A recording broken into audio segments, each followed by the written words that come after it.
श्रोताओं की भी कैटेगरीज होती हैं। एक होते अवर और एक होते प्रवर। अवर श्रोता, प्रवर श्रोता, भागवत में वर्णन है भागवत के महात्म्य में। तो अवर श्रोता मतलब सामान्य और प्रवर मतलब श्रेष्ठ। उन अवर श्रोताओं में वो 5 प्रकार के बताएं, मुझे स्पष्ट याद नहीं पर 1-2 याद हैं। जैसे एक श्रोता उसमें से बताया गया जो कथा के प्रारंभ होने के बाद आता है। व्यास मंच पर व्यास जी आके बैठ गए, उसके बाद आ रहे हैं। कैसे आ रहे हैं? बोले कूदते फांदते, सारी जनता को लांघते हुए सबसे आगे आके बैठ गए। उनको अवर श्रोता कहा जाता है। मतलब ज्यादा अच्छे श्रोता नहीं है व्यास से पहले। देख, आप लोगों के लिए ये सब बातें नहीं है, क्योंकि यहां सब लोग काम से 5 बजे निवृत्त होते हैं। फिर सबको जैसे हमको आके यादव प्रभु जी बोले महाराज जी आध घंटा बाद शुरू कर। मैंने नहीं, आने दो। कहीं ना कहीं जो अब आ रहे हैं उनको कहीं हो तो लगेगा अरे यार ये हमसे पहले आ गए, कल और जल्दी करेंगे आने में। 3 दिन की तो बात है। और फिर हमको समय 8 बजे फिर ये लगने लगता है यार हो गई कथा, तो हमको थोड़ा बोलने में न्याय तो मिले व्यास मंच को कि कुछ कहा है। अवर श्रोताओं में दूसरे श्रोता बताए कौन से? श्रोता। वो खंड खंड खंड करते रहते हैं कथा का। ये वाली कथा हमने उन व्यास जी से भी सुनी थी, उन्होंने तो ऐसी सुनाई थी, ये ऐसी सुना रहे हैं। वो वाले व्यास जी जो आए थे वो ज्यादा बढ़िया थे, वो ऐसे बोलते थे, ये ऐसे बोलते हैं। वो पूरी कथा में केवल नोक झोंकी करते रहते हैं। वो वाली कम्युनिटी के लोग कराते हैं, वो प्रसाद बहुत बढ़िया बनवाते हैं, वहां उसमें सुनने जाएंगे, इसमें नहीं। वो केवल ऐसे ही पूरी कथा का नापतोल करते रहते हैं, कथा सुनते नहीं है। श्रोता खंड खंड खंड कर देते हैं। तीसरे उसमें बताए गए, बहुत ध्यान से सुनिएगा, तीसरे उसमें बताए गए उनको रस पक्ष की बातें, अच्छी बातें जो व्यास जी कहते हैं, या भावपूर्ण बातें या परिवर्तन की बातें जो व्यास मंच से बताई जाती हैं, उसमें उतनी रुचि नहीं होती।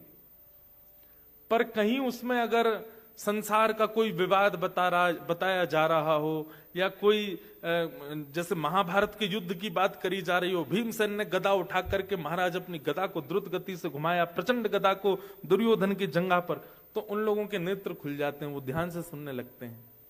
और वो व्यास जी से यही कहते हैं आप तो मार धाड़ी सुनाया करो महाराज जी। मतलब तामसी प्रकार के श्रोता होते हैं, उनको ज्यादा रस पक्ष, भाव पक्ष, ज्ञान पक्ष, भक्ति पक्ष अच्छा नहीं लगता।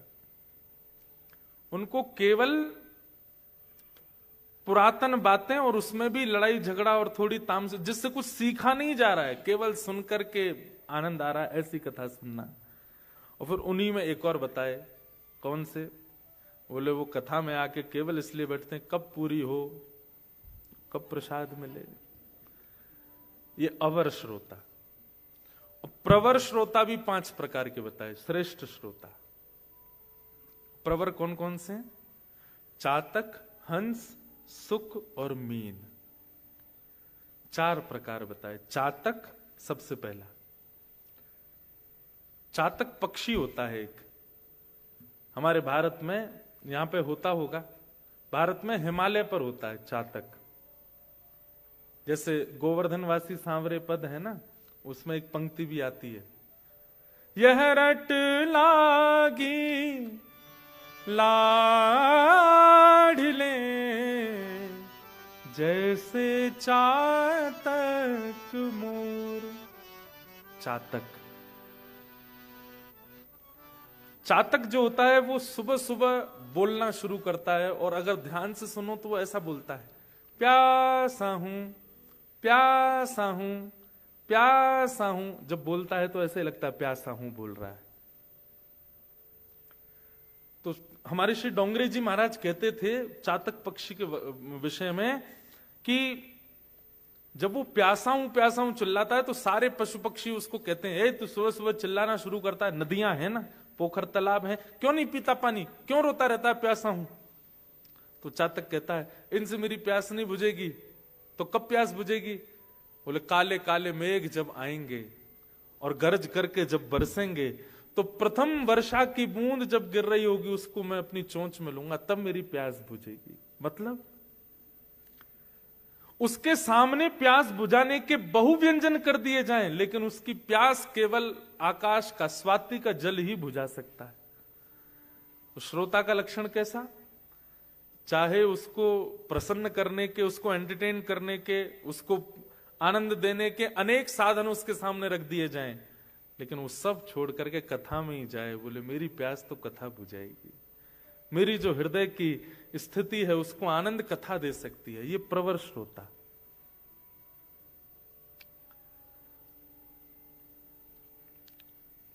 कई बार भारत में कथा होती है ना, तो समय दिया जाता है लोगों को कि इस समय पे कथा करेंगे, तो लोग कहते महाराज जी उस समय पे मत आइए। मैंने कहा क्यों? उस समय पे हमारे सिटी में कोई हॉलीवुड सिंगर, कोई बॉलीवुड सिंगर आ रहा है, कोई ऐसे। वो बोले महाराज जी पूरी जनता वहां जाएगी। अरे मैंने कि जान दो, कथा में प्रवर श्रोता आएंगे, जिनको कथा से ही है जीवन, वो आएंगे। तो प्रवर श्रोता का प्रथम लक्षण चातक। प्रवर श्रोता का दूसरा लक्षण क्या है? हंस। हंस का स्वरूप होता है कि वो दूध और पानी को अलग अलग कर देता है। दूध पी जाएगा, पानी छोड़ देगा, अगर दूध और पानी मिले हुए हों तो। दुनिया की कोई ताकत दूध को पानी से अलग नहीं कर सकती अगर दोनों मिल जाएं। लेकिन हंस का यह स्वरूप है कि वो चोंच डालेगा और दूध पी जाएगा, पानी छोड़ देगा। श्रोता कैसा हो कि वक्ता अपनी कथा में जल भी प्रवाहित कर रहा है, दूध भी प्रवाहित कर रहा है, तो श्रोता को केवल दुग्ध ग्रहण करना है जो उसके योग्य है। चातक, हंस, और तीसरा आता मीन, मछली। मछली को आप कहो पानी से निकाल करके चल, तो उसको दूध में रख देंगे, दूध महंगा आता है, पानी सस्ता है। मछली से आप निवेदन करो चलो जल से निकल जाओ बाहर, गन्ने के रस में रहना शुरू करो, वो ज्यादा महंगा है, मछली मर जाएगी, लेकिन पानी नहीं छोड़ सकती। कोई भगवत चर्चा से भी अधिक कितना भी रसपक्ष आपके सन्मुख प्रस्तुत कर दे, पर आप भगवत चर्चा का त्याग ना करो। ये मीन, चातक, हंस, मीन और सुक। सुक यानी कि तोता। बोलो तोता राम राम, तोता बोलता है राम राम। ठीक वैसे ही श्रोता जो सुनकर के आए, वो ऐसे याद हो गया कि अब घर जाकर के किसी ने पूछा कथा में गए, तो बोले हाँ क्या सुना, तुरंत बता दिया, ये सुना ये सुना ये सुना, ऐसा बताया, ये बताया, वो बताया। पर मोस्टली क्या होता है, घर गए, कथा में गए, क्या हुआ था, कुछ नहीं, वो आई थी, बगल वाली भी आई थी वहां पे, वो भी आई थी, ऐसी वाली साड़ी पहन के आई थी, वो भैया भी आए थे वहां वाले, वो मंदिर वाले पुजारी जी भी आए थे, वो भी आए थे, अरे वो नहीं है, वो उनके पास वो वाली गाड़ी है, ये सब बातें ये देख के आए कथा में। सुख की तरह जो वक्ता ने कहा वो सुना दिया। अवर प्रवर श्रोताओं के लक्षण। तो ये हम इसलिए कह रहे थे परीक्षा होनी चाहिए, लेकिन ठीक है। नवदा भक्ति में प्रथम 3 भक्ति पर हम चर्चा कर रहे थे, श्रवणम, कीर्तनम विष्णु, और तीसरा था स्मरणम। सबसे पहली भक्ति क्या है? श्रवण। एक बात याद रखिएगा, किसी ने अगर ठाकुर जी को श्रवण नहीं किया वो देख नहीं पाएगा। क्षमा कीजिएगा, आप दूसरी भक्ति में यदि किसी भक्त को ले गए, कीर्तन भक्ति में ले गए, और अभी तक उसको कथा नहीं सुनवाई है, केवल कीर्तन करवा दिया, महामंत्र का जप करवा दिया, या अष्टाक्षर मंत्र का जप करवा दिया, द्वादशाक्षर मंत्र का जप करवा दिया, कीर्तन करवा दिया उससे, लेकिन कथा नहीं सुनवाई, वो जीवन भर भी कीर्तन करने के बाद भी कभी भगवत दर्शन का लाभ नहीं ले पाएगा। इसलिए हमारे यहां शास्त्रों में कहा तत्श्रवण प्रपठन विचारण परो, पहले सुनो कथा को, उसके बाद कीर्तन में जाओ। कुछ लोगों को एंजॉयमेंट लगता है कीर्तन, तो इसलिए कीर्तन को ही प्रधानता ज्यादा दे देते हैं, सत्संग को नहीं। पहले श्रवण, कथा सुनो, उसके बाद चित्त में कथा से जो ठाकुर जी आए हैं उन्हीं ठाकुर जी का चित्त में धारण करके कीर्तन करो, और कीर्तन करने के बाद स्मरणम।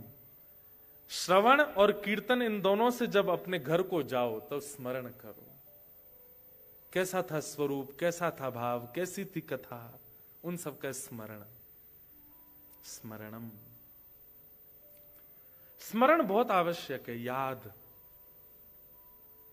आप लोग तीसरी भक्ति बहुत अच्छे से कर सकते हैं, क्योंकि वृंदावन से कोसों दूर हो, नाथ द्वार से किलोमीटरों दूर हो। हम लोग तो वहीं रहते हैं, तो हमारी स्मरण भक्ति में हो सकता है कि उतना भाव ना आता हो, क्योंकि अति सामीप्य स्मरण नहीं होता, स्मरण तो वियोग में ही होता है। आप लोग ठाकुर जी का वियोगात्मक स्मरण कर सकते। वृंदावन चंद का आप जैसा स्मरण शायद भारत वाले नहीं कर सकते। उनको याद आएगी तो पहुंच जाएंगे वृंदावन थोड़ी देर में, पर आप लोगों को तो पूरी योजना बनानी पड़ेगी भारत जाने के लिए। स्मरण भक्ति, श्रवणम कीर्तनम विष्णु स्मरणम पाद सेवनम। अब चौथी भक्ति कौन सी है? पाद सेवनम। बहुत ध्यान से सुनिएगा। पाद सेवनम मतलब ठाकुर जी के अर्चा विग्रह की सेवा। आप सब लोग करते हैं, जो जो यहां बैठे हैं सबके घर में ठाकुर जी हैं। किसी के घर लड्डू गोपाल है, किसी के घर प्रिया प्रियतम है, किसी के घर चित्रपट की सेवा है, किसी के घर कुछ, किसी, सबके यहां ठाकुर जी विराज रहे हैं। पाद सेवनम, पाद सेवन अर्चन भक्ति। नवदा भक्ति में दो भक्ति ऐसी हैं, वो आपकी इच्छा से प्रकट नहीं होंगी, ठाकुर जी चाहेंगे तो ही मिल सकती हैं। उसमें पहली है पाद सेवनम और दूसरी है सख्य, आठवीं भक्ति। बाकी की सारी भक्ति आप कर सकते हो, पर ये दो भक्ति नवदा भक्ति में ऐसी हैं जो ठाकुर जी की इच्छा होगी तो ही आप कर पाओगे। उसमें पहली है पाद सेवनम, ठाकुर जी की अर्चन सेवा। इस पर थोड़ा विशेष ध्यान दीजिएगा। आपके घर जो ठाकुर जी विराज रहे हैं उनके पीछे भी उद्देश्य क्या है? क्यों आपने अपने घर पर ठाकुर जी की सेवा विराजमान की है? अब दो पक्ष हैं, मैं किसी का नाम लेकर के नहीं बोलूंगा, नहीं तो फिर कहीं ना कहीं नाम लेकर के जब बात कही जाती है ना तो लोगों में प्रतिस्पर्धा आ जाती है।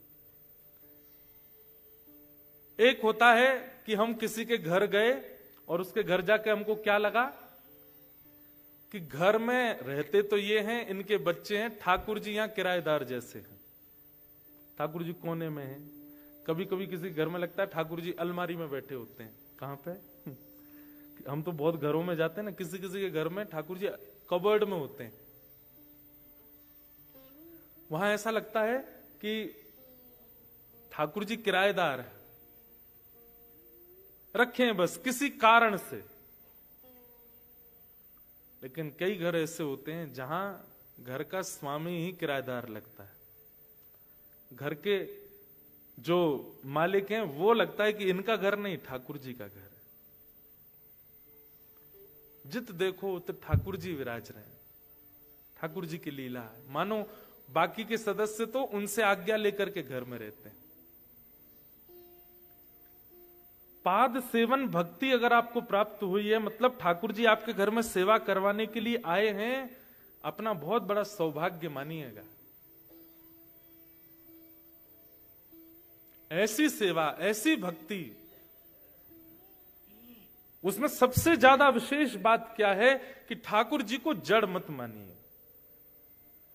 अगर आप उनके प्रति जड़ भाव रखेंगे, अष्ट धातु के हैं, मार्बल के हैं या किसी अन्य सामग्री के हैं, आपसे दोष रोज बनेगा ठाकुर जी की सेवा में।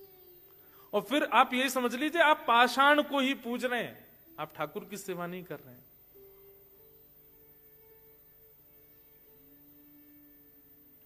सबसे पहले चैतन्य, पाद सेवन भक्ति में चैतन्यता, अपने ठाकुर को चैतन्य मानिए।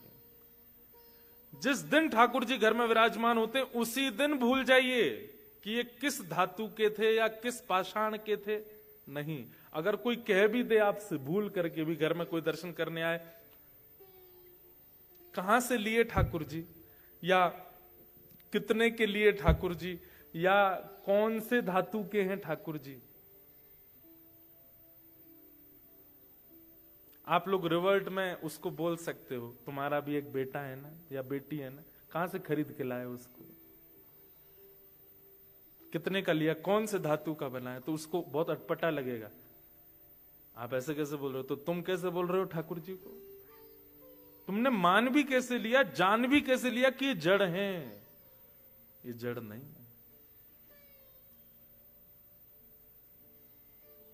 एक बात बताएं, मैं पिछली 2 कथाओं से एक बात कह रहा हूं, अब यहां भी मुझको याद आ रही है।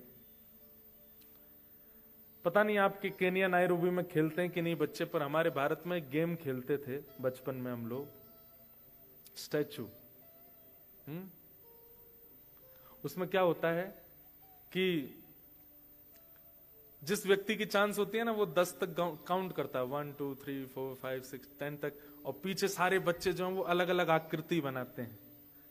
कोई मंकी बन जाएगा, कोई लेट जाएगा, कोई बैठ जाएगा, कोई कुछ, और फिर जैसे ही उसकी काउंटिंग पूरी होगी वो चिल्लाएगा स्टैचू, और फिर जो जैसे हैं उनको वैसे ही रहना है।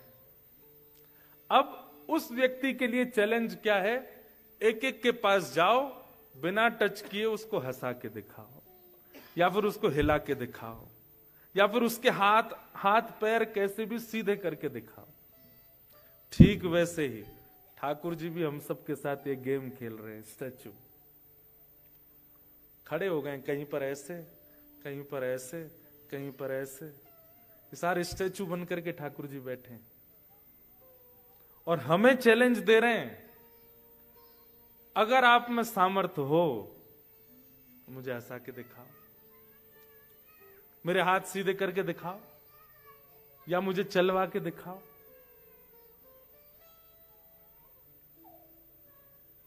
सबसे अच्छी लाइफ है ये।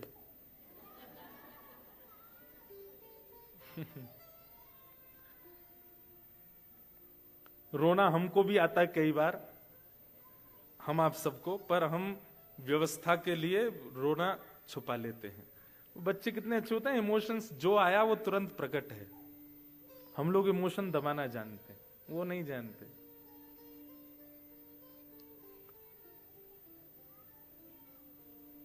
क्या बता रहा था मैं, ठाकुर जी खेल रहे हैं हमारे साथ, और इस गेम में हम सबकी कितनी काउंटिंग्स हैं, 100। ये जो 100 वर्ष का जीवन है यही काउंटिंग है। हर बर्थडे पर आपकी एक काउंटिंग पूरी हो जाती है, और आपको चिंता होनी चाहिए कि अब भी मैं इनको हंसा नहीं पाया, अब भी मैं इनको चलवा नहीं पाया। आप लोग जो इतना एंजॉय करते हैं अपने बर्थडे पे, आपको टेंस्ड होना चाहिए। मीराबाई ने 8 वर्ष की केवल 8 काउंटिंग्स में इनको सचल कर दिया था। गोस्वामी तुलसीदास जी महाराज ने अपनी युवावस्था में साक्षात प्रभु श्री राम को सचल कर दिया था। हमारे रूप सनातन गोस्वामी ने अपने युवा काल में ही वृंदावन में श्री गोविंद देव प्रभु को प्रकट कर दिया, श्री मदन मोहन जी को प्रकट कर दिया। गोपाल भट्ट गोस्वामी जी ने श्री शालिग्राम रूप में से श्री राधारमण लाल जी को प्रकट कर दिया। और हम आज भी स्टैचू के सामने ही खड़े हैं, नहीं कर पा रहे उनको सचल। क्यों? क्योंकि हमारे मन में ये बात ही नहीं है कि ये सचल हैं, हमको ये लगता है स्टैचू ही हैं। कभी अपनी मनस्थिति बदल के देखो, और आपको जाकर के हर मंदिर में, मुझे आज भी 3 मंदिरों में, 2 मंदिरों में मैं दर्शन करने गया, मैं कहीं भी जाता हूं मेरी एक ही चिंता होती है ठाकुर जी से। आज भी नहीं आप बोलेंगे कुछ, आज भी नहीं हिलोगे आप, और कितना जीवन निकलेगा। हमारे श्री राधारमण लाल जी, जिस दिन उनका अति विशेष श्रृंगार होता है, ठाकुर जी के दांत दिखने लगते हैं, दो दो दतुइयां दिखती हैं। मीन्स वो कहीं ना कहीं संकेत कर रहे हैं कि भाई कब से स्टेचू बन के खड़ा हूं, अब तो हंसाओ, अब तो चलाओ, अब तो बुलाओ। नवदा भक्ति में सबसे विशेष भक्ति है अर्चन भक्ति, उस पर हम बिल्कुल ध्यान नहीं देते। मैं आपके घर आकर के तो आपके ठाकुर जी की प्रशंसा ही करूंगा, लेकिन मंच मेरे पास अधिकार है, यहां मैं बैठ करके आपको बता सकता हूं कि आपको क्या क्या परिवर्तन करने अपनी सेवा में। वहां घर पे आऊंगा तो थोड़ी कहूंगा ऐसा करो ऐसा करो ऐसा करो, मैं क्यों बीच की बुआ बनूं। लेकिन ये स्थान है, यहां से मैं बता सकता हूं कि आप क्या सोच सकते, क्या कर रहे हैं, कैसे करना है, क्या विचार। हमारे लाल जी ठाठ से रहते हैं, खूब आनंद से रहते हैं, उनको कोई कष्ट ना हो, कोई दिक्कत ना हो, इसके लिए खूब प्रसन्नता में रहते हैं और उनके पूरे सुख का विचार किया जाता है, क्या करना है, कैसे करना है। अब अभी जैसे होली के बाद में थोड़ी थोड़ी गर्मी आनी शुरू हो जाएगी, ठाकुर जी के धीरे धीरे वस्त्र कम हो जाएंगे, फिर ऊन ये वेलवेट के होते हैं या साटन के होते हैं, ऐसे श्रृंगार ठाकुर जी को नहीं आएंगे, कॉटन ही जाएगा, क्योंकि ठाकुर जी को गर्मी लगती होगी। एक भक्त हुए जयमल, क्या नाम था, जयमल, ये मीराबाई के चचेरे भाई थे। चचेरे भाई समझते, चाचा के बेटे, चाचा समझते हैं तो चचेरे भाई थे जयमल। मीराबाई की भक्ति तो सबने सुनी, कभी जयमल की भक्ति सुनो। एक छत्र सम्राट थे जयमल, लेकिन प्रिया प्रियतम की ऐसी भक्ति करते थे, श्यामा श्याम की ऐसी, और अर्चन सेवा। हमारे वृंदावनियों में कीर्तन भक्ति ले रखी है गौड़िया वैष्णव संप्रदाय ने। हमारे वृंदावनियों में प्रसाद की, राग की, भोग की सेवा ले रखी है वल्लभ कुल ने। हमारे वृंदावन में श्रृंगार की और ठाकुर सेवा की जिम्मेवारी ले रखी है राधा वल्लभियों ने। ऐसे बटी हुई है सेवा। तो श्री राधा वल्लभ संप्रदाय से दीक्षित थे श्री जयमल जी, और अपने ठाकुर की बड़ी विशेष सेवा करते थे।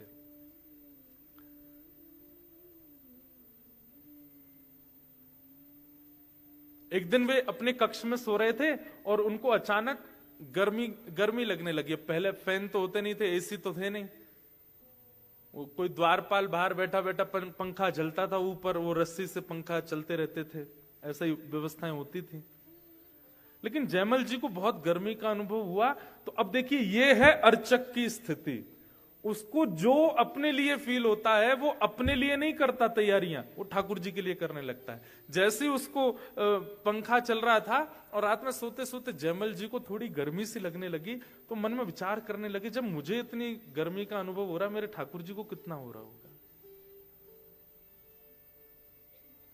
हमारी स्थिति कैसी है, हमारे साथ कुछ भी होता है, हमारे नेत्रों को, कानों को, नासिका को, जीव को, त्वचा को, पंच इंद्रियों को कुछ भी अनुभव होता है, हम अपने लिए परिवर्तन करते हैं। पर एक अर्चक भक्त को कुछ भी फील होता है, वो ये कहता है कि ये मेरा नहीं है, ये मेरे ठाकुर जी संकेत कर रहे हैं मुझको। तो जयमल को जब गर्मी लगी तो उसको संकेत ऐसा नहीं लगा कि उसको लगी, उसको लगा मेरे ठाकुर को शायद गर्मी लग रही है। और जयमल जी ने तुरंत क्या किया, हमारे यहां खस होता है, खस की बढ़िया टाट बनवा करके एक झोपड़ी जैसी, एक हट जैसी बनवाई, और उसमें खूब सारा पानी का छिड़काव किया। तो उससे उसकी तासील ठंड होती है, बहुत ठंडा लगता है उसमें, बिना पंखे के भी बहुत अच्छा लगता है। अभी गर्मी जब आ जाएंगी ना, जेठ का महीना आएगा, जून जुलाई, आपके यहाँ तो विंटर होता है, हमारे यहाँ समर होता है उस समय। तो जैसी समर आएगा तो राधा वल्लभ जी, बिहारी जी, राधा रमन जी, सब जगह खस की टाट आ जाएंगी और उनको गीला करते रहते हैं पूरे दिन। ठाकुर जी को ठंडक अनुभव होती है। मैं अपनी घटना बताऊं, हमारे ठाकुर जी की झारी जी, जल झारी जी हैं, उसमें जल पधराया जाता है सुबह और वैसे तो नियम से तो बहुत बार जल बदलना चाहिए, पर हम कथाओं में और ट्रेवलिंग में इतने रहते हैं, तो हम सुबह जल पधराते हैं, फिर दोपहर में राजभोग के समय और रात्रि शयन के समय। तो रात्रि शयन के समय एक दिन में जल पधराना भूल गया, मतलब चेंज नहीं किया जल, और ठाकुर जी को विश्राम करा के सो गया। रात भर प्यास लगती रही, पानी पीऊं और फिर उठ करके पानी पीते हैं तो फिर थोड़ी देर बाद वॉशरूम जाऊं, फिर आऊं, फिर पानी पीऊं, फिर वॉशरूम जाऊं, पूरी रात नहीं सो पाया। सुबह उठ के जब स्नान ध्यान करके सेवा में गए, तब अचानक याद आया कि ठाकुर जी की जल झारी तो बदली नहीं थी। ऐसे इंडिकेशंस आपकी बॉडी को होने लग जाएंगे, आपके माइंड को होने लग जाएंगे जब आप अर्चन भक्ति में अति विशेष हो जाते हो। आपके ठाकुर जी इच्छा अपनी आपको लागू करके बताएंगे कि ऐसा है। एक बार बद्रीनाथ में कथा थी, तो मैं अपने ठाकुर जी को कथा में बहुत कम लेके जाता हूं, तो वहां जो आयोजक थे वो बोले महाराज जी आज कथा में ठाकुर जी को लाओ। मैंने कहा ठीक है, लेकिन उस दिन इतनी ज्यादा ठंड थी, मौसम बिल्कुल माइनस में चला गया था, और मेरे कमरे से जो ऐसा ही हॉल था वो काफी दूर था, और कोई गाड़ी वाड़ी नहीं, ऐसे ही लेके आना था पालकी में ठाकुर जी को। तो जब मैं कथा में जा रहा था, मैं सोच तो रहा था ठंड तो बहुत पड़ रही है, ठाकुर जी को कहीं सर्दी नहीं लगे। तो मैंने जाते जाते स्टेज पे बैठते एक पंडित जी को बोला ठाकुर जी को ना गर्म शॉल उड़ा देना, और मन में ऐसा आया कि इतना तो ठाकुर जी सही लेंगे मेरे लिए ठंड ज्यादा है। आप विश्वास नहीं मानेंगे, ठाकुर जी जैसे ही मंच पर आए और उस दिन की कथा विश्राम होते ही गला चौक, मेरा ही गला बैठ गया, और इतनी ठंड, जाड़ा, रात भर बुखार, खूब दवाई औषधि ले ली लेकिन बुखार उतरा नहीं। ये मैं अपना अनुभव बता रहा हूं। रात में दवाइयां ली, सुबह उठ के दवाई लेने लगा, स्थिति बहुत वैसी हो गई कि अब कैसे कथा करूंगा आज की। पता नहीं क्या मन में आया, मैंने कहा सुनो एक शुद्ध काढ़ा बना करके ठाकुर जी का भोग लगाओ, और जैसे ही ठाकुर जी का भोग लगाया सब रो ज्वर उतर गयो, गलो ठीक है लगो, बिल्कुल स्वस्थ हो गए। ये चतुर्थ भक्ति पर तो मैं अपने ही उदाहरण बहुत दे सकता हूं आपको। पाद सेवनम, ठाकुर की सेवा, ये कोई पाषाण नहीं है, वे चैतन्य है साक्षात। उनकी उसी भाव से सेवा किया कीजिए। हमसे आप दोपहर में बोलेंगे 1 बजे कि महाराज जी अपने ठाकुर जी का दर्शन कराओ, हम कहेंगे अभी नहीं मिलेंगे। क्यों? अभी गैया चराने गए ठाकुर जी, और 2 दिन से तो अफ्रीका में गैया चराने जा रहे हैं। तो हम एक काम करते हैं, ठाकुर जी से यूं कहते हैं ठाकुर जी गैया मत ले जाइयो, अकेले ही चले जाइयो, यहां शेर बहुत हैं, कहीं गैया पे आक्रमण है तो। आज हम कहीं बाहर गए थे तो भोग के लिए आपको आज्ञा दी कि आप भोग लगाओ, लेकिन उससे पहले ठाकुर जी को बोला कि ठाकुर जी आज भोग जिस घर में आप आए उस घर का कोई सदस्य पधराएगा, नहीं बता करके जाएंगे तो भोग की थाली गिर जाएगी नीचे। ऐसे अनुभव होते हैं। ये कैसे होते हैं? जब आप उनको पाषाण ना मानो, उनके प्रति पाषाण बुद्धि ना रखो। वो गेम खेल रहे हैं आपके साथ में, उस गेम में अपनी निपुणता करो, कथा सुनकर के अपने भावों से, अपने कीर्तन से, अपनी सेवा से ठाकुर जी के उस गेम में जिसमें वो स्टैचू बन करके खड़े हैं उनको सहज कर दो। ये हमारा उद्देश्य, हमारा लक्ष्य है। पाद सेवनम।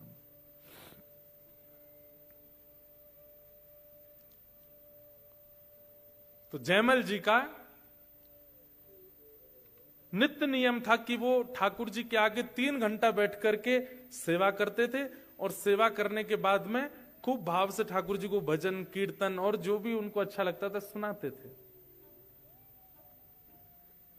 उनके विद्रोही जो उनसे द्वेष मानते थे, जो उनसे लड़ना चाहते थे राजागण, वो जयमल जी को किसी भी रूप में हरा नहीं पा रहे थे। बहुत प्रतापी राजा थे।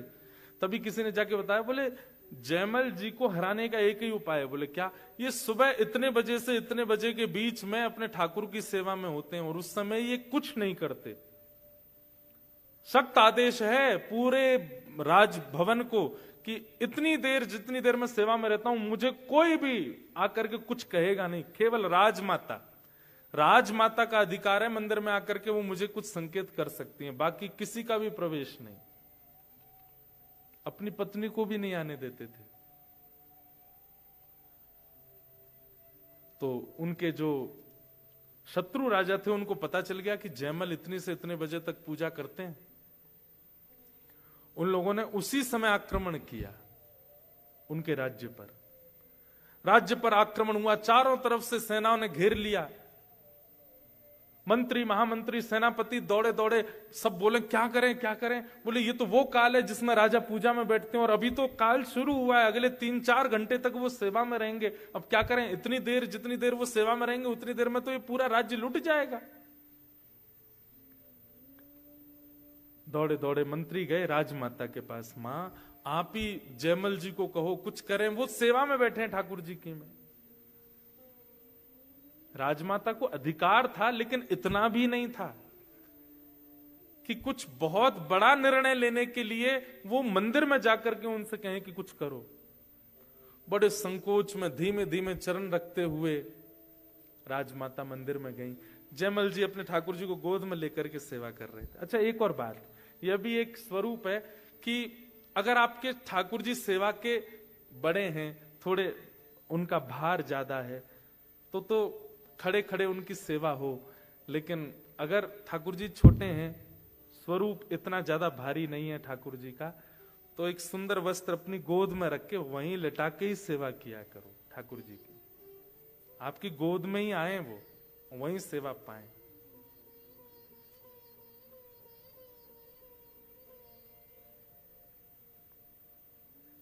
मुझे तो बहुत सारे चरित्र याद आ जाते हैं एक के बाद एक। अब इसी बात पर एक चरित्र याद आया। ओरछा, हमारे भारत में मध्य प्रदेश में एक स्थान है ओरछा। वहां के राजा थे मधुकर शाह। उनकी पत्नी, पति थे कृष्ण भक्त, पत्नी थी राम भक्त। तो पत्नी जो थी ओरछा नरेश की, वो राम जी की सेवा करती थी, खड़े खड़े सेवा करती थी ठाकुर जी की। तो ठाकुर जी बोले, उनके एक दिन स्वप्न में आकर के बोले, आप हमारी 6-6, 7-7 घंटे तक सेवा करती हो, खड़े खड़े सेवा करती हो, तुम्हारे पांव सूज जाते हैं, हमको अच्छा नहीं लगता, आप बैठ के सेवा किया करो। तो जयमल राजा की पत्नी क्या बोली, ठाकुर जी मैं तो सेवा 2-4-5 घंटे आपकी करती हूं, पर आप तो भोर से लेके रात्रि तक खड़े रहते हो। जब मेरे स्वामी पूरे दिन खड़े रहते हैं तो उनके सामने 4-5 घंटे खड़े होने में मुझे लज्जा क्यों? मैं खड़े खड़े ही सेवा करूंगी। मेरा ये सेवा धर्म नहीं है कि आप खड़े मैं बैठ जाऊं। खड़ी रहती ठाकुर जी के आगे, बैठती ही नहीं थी। वो कहीं किसी मंदिर में भी दर्शन करने जाती थी तो ठाकुर जी अगर खड़े विग्रह, अधिकतर सब जगह खड़े हैं, वो बैठती ही नहीं थी। सत्संग में भी कोने में खड़ी रहती थी। क्यों? ठाकुर जी खड़े, हम कैसे बैठ जाएं? उनका भाव। जब किसी के लड्डू गोपाल दिखती थी तो बैठ जाती थी, बोले ये बैठे ठाकुर है तो मैं भी बैठूंगी। लेकिन कहीं खड़े ठाकुर हैं तो वहां बैठ नहीं सकती हैं वो। रात में स्वप्न में ठाकुर जी ने आके कहा आप बैठ जाया करो, बोले नहीं मैं तो खड़ी रहूंगी, आप भी तो खड़े हो। ठाकुर जी इतना कह के अंतर ध्यान हो गए। स्वप्न पूर्ण हुआ, ब्रह्म मुहूर्त हुआ, स्नान ध्यान करके आप जैसी सेवा में गई, क्या देखा, आपके राम लला भी बैठ गए। और आज भी ओरछा में श्री ठाकुर जी बैठे हुए हैं, उनकी भक्ति के लिए बैठ गए। हमारे साथ ऐसी लीला क्यों नहीं करते ठाकुर जी? हम क्यों वर्षों से सेवा, लोग बाग अपने अपने घर ले जाते हैं, बताते हैं हम इतने वर्षों से सेवा कर रहे हैं, इतने वर्षों से सेवा कर रहे हैं, क्या परिवर्तन हुआ? पाद सेवनम। तो जयमल राजा की राजमाता ने आकर के बताया, बोले पुत्र जयमल, मुझे पता है तुम अभी सेवा में हो, अपने ठाकुर की अर्चना में लगे हो, पर एक बहुत बड़ा संकट राज्य पर आया है और राज्य पर आए संकट के समय अगर राजा व्यस्त होगा तो राज्य का कैसे भला होगा। जयमल ने कहा, एक बात कही बस, बोले मां इस भवन से बाहर दुनिया मुझे राजा मानती है, पर वास्तव में इस नगर के राजा ये हैं और ये देख रहे हैं, दृष्टि है इनकी। मैं अपने नियम से पहले नहीं आऊंगा। आपके अंदर ये जड़ भाव इनके प्रति क्यों आया कि ये नहीं देखते हैं, केवल मैं देखता हूं। मैं अगर सेवा में लगाऊं तो इसका मतलब इतनी देर यही देख रहे हैं बाहर, इसलिए आप बिल्कुल चिंता ना करें, चले जाएं। अब राजमाता कहे, मैं क्या कहूं, बाहर सेनापति मंत्री आदि सब खड़े हैं। बाहर जाकर के राजमाता ने कहा, कुछ नहीं, तुम लोग सब बैठे रहो। जयमल तो बोलता है कि उसके ठाकुर देख रहे हैं सब। यहां राज्य के सब लोग, माताएं बहनें अपने घरों में चली गईं, बच्चों को संभालने लगी, सब रोने लगे, चीखने लगे, अब हमारा कुछ नहीं होगा। राजा को कोसने लगे, हम कैसे राजा के सानिध्य में रहती हैं, राज्य पर आए संकट के समय और मंदिर के भीतर जाके बैठ गया है। ये पाद सेवनम की चर्चा चल रही है।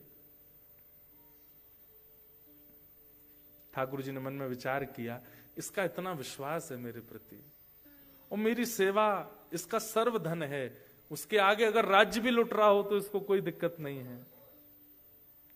आज इसकी रक्षा हम ही करते हैं। और ठाकुर जी ने एक दिव्य रूप धारण किया, एक राजा का वेश धारण किया, किरीट धारण करके, धनुष लेकर के, बाण लेकर के ठाकुर जी घुड़साल में गए और राजा का निज घोड़ा जो था उसी पर ठाकुर जी बैठ गए और घोड़े को लेकर के राजभवन के ऊपर गए और ऊपर जाकर के वहां से पूरी सेना को देखने लगे। सेना को दिख रहा है कि कोई खड़ा है ऊपर छत पर राजभवन के, और वहीं से एक चाबुक मार करके छलांग मारी, सीधे पहुंच गए रणभूमि में, अकेले, कोई भी नहीं साथी, कोई और नहीं, ठाकुर जी गए। तस्कर से एक बाण भी नहीं निकाला और पूरी सेना को तबाह कर दिया। कैसे? अपने नेत्रों से, केवल अपनी मुस्कान से। सेना आती है लड़ने के लिए, धनुष बाण चढ़ा चढ़ा करके, तलवार उठा करके, और जैसे ही ठाकुर जी के पास पहुंचती है, ठाकुर जी उस सेना को देख करके हंस जाते हैं। जैसे ही हंसते हैं सारी सेना गिर जाती है, मोहित होकर के गिरने लगी। धीमे धीमे धीमे धीमे सारी सेना ऐसी पस्त होती रही। जो मुख्य प्रमुख राजा था उसके पास जैसे घोड़ा लेकर के पहुंचे, वो देखने लगा, बोले ये कैसा अकेला व्यक्ति पूरी सेना नष्ट करता आया है। उसके सन्मुख जाकर के ठाकुर जी ने अपनी भौएं थोड़ी सी हिलाई, अपने मुख की एक मधुर मुस्कान से कुछ, ठाकुर जी एक्सप्रेशन किंग हैं हमारे ठाकुर जी, ऐसे ऐसे एक्सप्रेशन बनाते हैं। हमारे चतुर्भुज दास जी कहते हैं, बंक चितय मुस्काए के सुंदर वदन दिखाए। ठाकुर जी बांके मुस्काते हैं, केवल आधा होठ ऊपर जाता है ठाकुर जी का, उतने में ही तो कल सबके प्राण हरण हो जाते हैं। गोपियां गोपी गीत में, वेणु गीत में क्या क्या नहीं कहती ठाकुर जी के रूप के लिए। अधरम मधुरम वदनम मधुरम, हसितम मधुरम चलितम मधुरम। श्रीमद वल्लभाचार्य जी द्वारा विरचित मधुराष्टकम। अधरम मधुरम वदनम मधुरम, मधुराधिपते अखिलम मधुरम। जैसे किसी भी अत्यंत गुणवान व्यक्ति को आपके सामने खड़ा कर दिया जाए, उसमें भी एक दोष तो आप ढूंढ ही लोगे। वो एक होता है ना,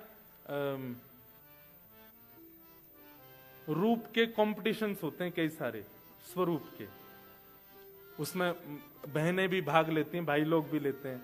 हमारे जैसे मिस्टर इंडिया होता है, मिस्टर वर्ल्ड होता है, ऐसे मिस यूनिवर्स और ये सब होते हैं ना। ले आओ पिछले 7 बार की बनी हुई सारी मिस यूनिवर्स और मिस्टर यूनिवर्स को ले आओ, उनमें भी दोष दिख जाएंगे आपको। जिनको पूरे यूनिवर्स का सबसे सुंदर व्यक्ति बताया गया, वो भी दोष युक्त दिख जाएंगे। लेकिन श्रीमद् वल्लभाचार्य जी कहते हैं कृष्ण में आप एक दोष भी नहीं देख पाओगे। दोष की क्रिया कौन कौन सी होती है? बोले वमितम मधुरम। अब वमित करते समय कोई मधुर कैसे लग सकता है? वमितम मधुरम मतलब मुख में पानी लेके उसको उगलना। बोले वो रूप भी अगर आपने कृष्ण का देख लिया तो पागल हो जाओगे, इतने सुंदर लगते हैं। चलते हैं मधुर, बैठते हैं मधुर, हंसते हैं मधुर, नाचते हैं मधुर, बोलते हैं मधुर, सब कुछ मधुर। इसीलिए कहा मधुराधिपते अखिलम मधुरम। बहुत सुंदर है। ठाकुर जी ने पूरी सेना को अपनी केवल रूप माधुरी से मोहित कर दिया। सब पस्त होकर के गिर पड़े। यहां जयमल की पूजा पूरी हुई। जयमल की पूजा पूरी हुई, तुरंत बाहर आए राजमाता। क्या हुआ? कुछ आक्रमण आदि? बोले नहीं, अभी तक तो नहीं हुआ है, लेकिन अब तुम देरी मत करो, जल्दी अपने कवच आदि पहनो, निकल जाओ युद्ध के लिए। पूरी सेना को आज्ञा कर दी, जाइए सब लोग तैयारी कीजिए, द्वार पर जाके खड़े हो जाइए। अब मेरी पूजा पूरी हो गई, अब तक तो ठाकुर जी रक्षा कर रहे थे, अब मैं जाऊंगा युद्ध के लिए, मेरा घोड़ा लेकर के आओ। महाराज वो घोड़ा हांफता हुआ आ रहा था। जयमल बोला इस पर कोई दौड़ के गया था क्या? नहीं महाराज, घुड़साल में ही खड़ा था। पांव देखे तो पांव में मिट्टियां लगी थी। बोले कोई तो गया। अब इतना सोचने का समय नहीं है, इस पर बैठो। जैसे ही बैठा, कस्तूरी की ऐसी अद्भुत सुगंध उस घोड़े में से आ रही है। उसको संकेत तो हो रहा था कुछ तो अलग है।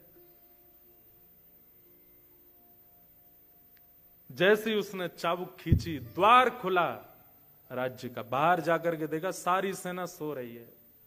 दूर दूर तक सारे सैनिक पड़े हुए, लेटे हुए हैं, कोई भी युद्ध के लिए नहीं खड़ा है। जयमल बोला ये क्या हुआ है? पूरी सेना देख करके आश्चर्यचकित। बोले हमें नहीं पता महाराज, सबको देखा तो कोई मरा नहीं है, सब लोग पड़े हैं बस। हाँ हाँ, अपने हृदय पर रख करके, मानो जैसे किसी पीड़ा में कोई पीड़ित रोता है, ऐसे सब रो रहे हैं। जयमल सबके पास घूमता हुआ जैसे मुख्य राजा के पास गया, उसको देखा तो वह भी बस अपने हृदय पर हाथ रख करके, नेत्रों से अश्रुपात हो रहे हैं, पूरा शरीर कांप रहा है। जयमल अपने घोड़े से उतर करके गया, उसके मुख पर जल डाला। ए भाई, तुम युद्ध करने के लिए आए थे और युद्ध तो किया नहीं, ये तुम्हारी स्थिति क्या हो गई? क्या क्या बात है? राजा को होश आया, जयमल के चरण पकड़ लिए और चरण पकड़ करके बोले मैं तुम्हारे सामने नतमस्तक हो जाऊंगा, अपने राज्य को भी तुम्हारे चरणों में न्योछावर कर दूंगा। केवल उस सेवक, अपने उस सैनिक का दर्शन करा दो जिसको तुमने अभी भेजा था। ऐसे सुंदर नेत्र, ऐसी सुंदर नासिका, ऐसी सुंदर मुस्कान, उसका मुखमंडल इतना इतना लावण्यपूर्ण।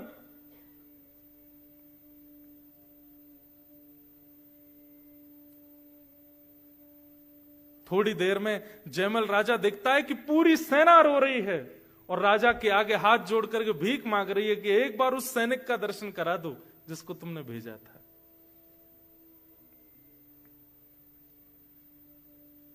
जयमल आश्चर्य में है, कौन सैनिक आया ऐसा? अपनी सेना से पूछा कोई गया था क्या बाहर? बोले हम में से तो कोई नहीं गया।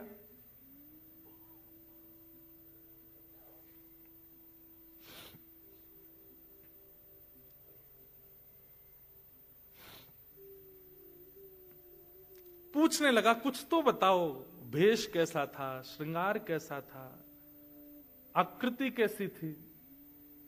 तो वर्णन करने लगे कि वरहा पीड़म आहा नटवर वपु कर्णयो कर्णकारम।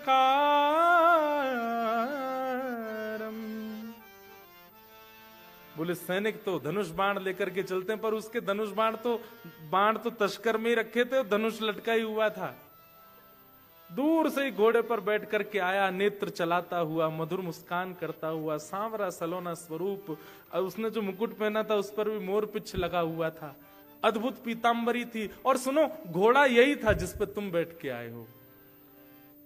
ये सुनते ही राजा को कस्तूरी की सुगंध, घोड़े का हांफना, उसके पैरों में मिट्टी लगी होना और इन लोगों की मनोदशा होना, ठाकुर जी जैसा सैनिक का स्वरूप बताना, कोई और संशय नहीं आया। दौड़ करके गया और अपने निज सेवा के ठाकुर जी को जाकर के जैसे ही देखा, सेवा के ठाकुर जी तो वैसे ही खड़े थे जैसी उसने सेवा करी थी, लेकिन पीछे जाकर के देखा तो तस्कर में बाण रखे हैं और धनुष भी रखा है। जयमल समझ गया, बोले जितनी देर में सेवा में था ठाकुर जी गए थे और ठाकुर जी जाकर के पूरे युद्ध को संभाल के आए। ये है पाद सेवन, आपकी अर्चन भक्ति।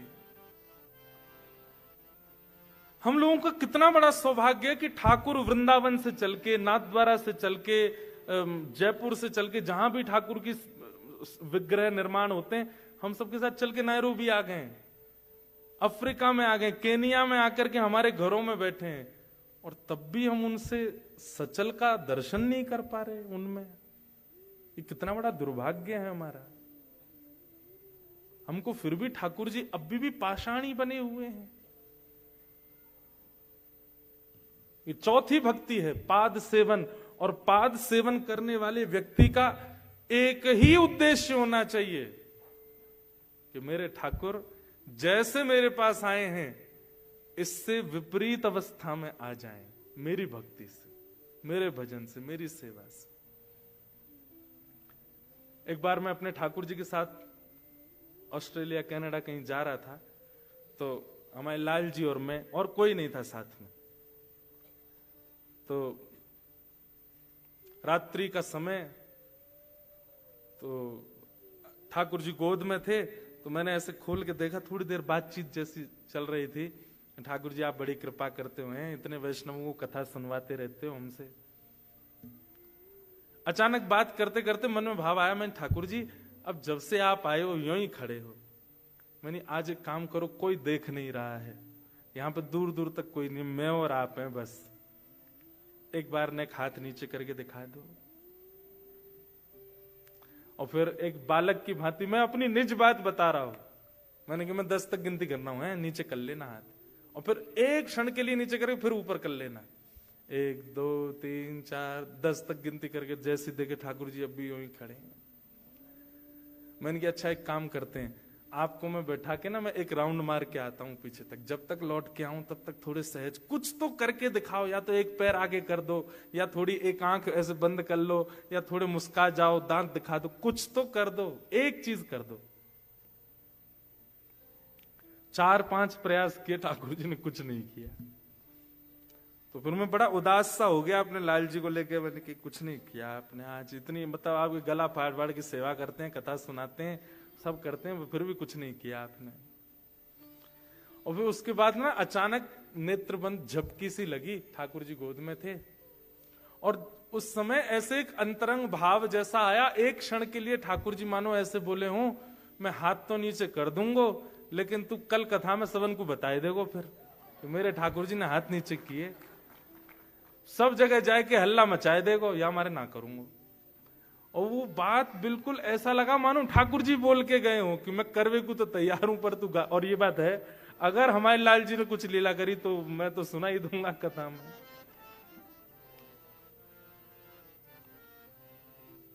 भैया ठाकुर जी सेवा में आए हैं, आपसे सेवा करा रहे हैं, और उस सेवा को सौभाग्य मान करके आपका आज से एक ही उद्देश्य होना चाहिए, हम अगली साल फिर आएंगे नायरोबी।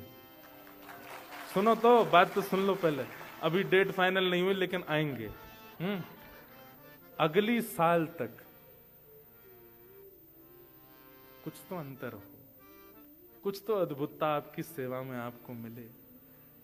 केवल वही जो वर्षों से चली आई वही करते रहे तो फिर क्या भावना। भले ही ठाकुर जी अपने अंग प्रत्यंगों में परिवर्तन ना करें, पर आपकी स्मृति में, आपके स्वप्न में, आपके चिंतन में, आपके भाव में, आपके कहीं ना कहीं वह अनुभव होना चाहिए। 1 वर्ष का समय आपके पास, करो ठाकुर जी की ऐसी सेवा की कुछ अद्भुतता हो। उसमें उद्देश्य एक ही रखिएगा। पहली बात, पाषाण मत मानिए, ठाकुर जी पाषाण नहीं है, वो साक्षात ठाकुर जी। हमारे ब्रज की एक कथा है, एक महात्मा गए और अपने झोला रख के और यमुना स्नान करने लगे, तो दो माताएं, ब्रज की माताएं, भोली भाली माताएं, भोले तो होती हैं। अच्छा, अर्चक सेवा में एक चीज और, आप जितने चतुर बन के सेवा करोगे उतनी सेवा में आपसे त्रुटियां होती रहेंगी।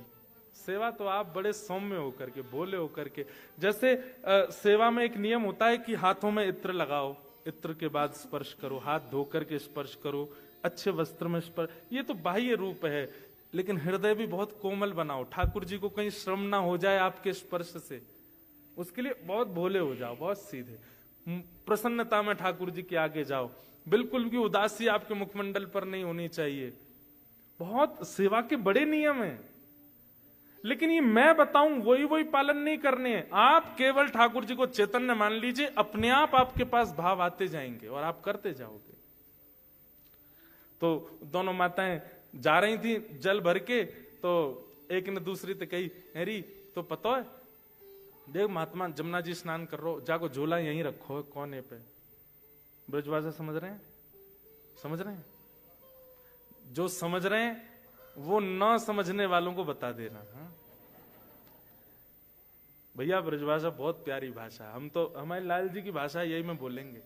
तो एक गोपी दूसरी तो बोली, यानी तो पतो देख महात्मा स्नान कर रहा है जमुना जी में, और जाको झोला धरो किनारे पे। मैंने सुनिए ये महात्मान के झोला में ही भगवान बैठे रहे। तो एक बोली, अरे सखी मो दर्शन करा दे।